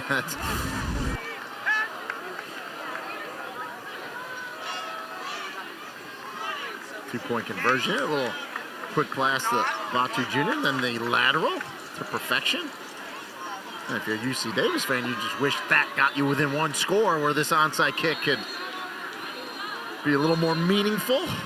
Oh, you think of Boise State, the Fiesta Bowl, Chris very Peterson, similar to that. Of course, yes, has a history at UC Davis. It may not be the cradle of coaches like Miami of Ohio, but UC Davis has a proud history Chris Peterson as well. has a relationship with Tim Plow. No doubt. So, no there doubt. you go. Little hook and lateral again. It cuts it to 11 here in the final minute. A fun tie-in there. I mean, Tim Plow, he was here as a player 20-plus years ago when UC Davis made the move from Division II to Division I. This was always part of the vision, to be that consistent playoff contender. Now the onside from the 20, dribbling it ahead and recovered, no problem, by Illinois State this time. Taken in by Javon Charles for the Redbirds. And I talked to you about this earlier, Ted, off air. And Illinois State this year reminds me of another team out of the Missouri Valley in 2016, Youngstown State, who was unseeded, went on the road, won all their games, upset Eastern Washington from the Big Sky, made it to the championship game, ultimately lost to JMU. That was the year JMU beat North Dakota State. So similarities in that Youngstown State team in 16 to Illinois State this year. And Illinois State wins in Fargo in the second round this year. Last week, that incredible upset on the road again. 3 weeks now in the playoffs. Unseeded team out of the Missouri Valley. Tommy Rittenhouse taking the knees, and Illinois State goes from one of the last 4 teams in the FCS playoffs to one of the last 4 teams standing onto the semifinals with a 42-31 victory over UC Davis. It's a tournament. You just got to get in. And then once you get in, get hot and play good football. This team is hot right now. I would not want to face them. Villanova's hot as well. So that's going to be another great semifinal. And again, going through Philadelphia on its way to Nashville in that side of the bracket. Villanova was on the road their first 2 weeks in the playoffs, and now Nova will host in the semifinals as the number 12 seed next Saturday night on ESPN2. Illinois State, the Redbirds, the Roadbirds, once again hitting the road. They're used to it. Yeah. They like it just fine. And the Brawl of the Wild, too, if you will. I picked Montana State to win it all.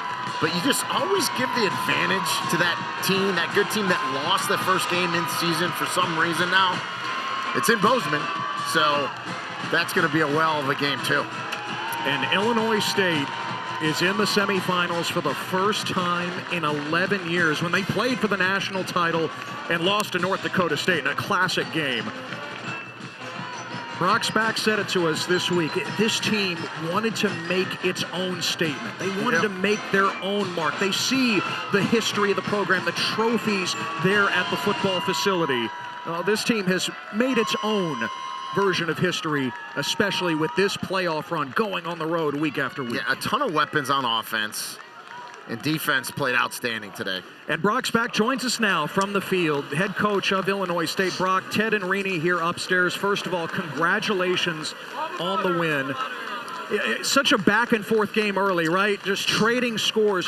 What allowed your team to pull away here tonight?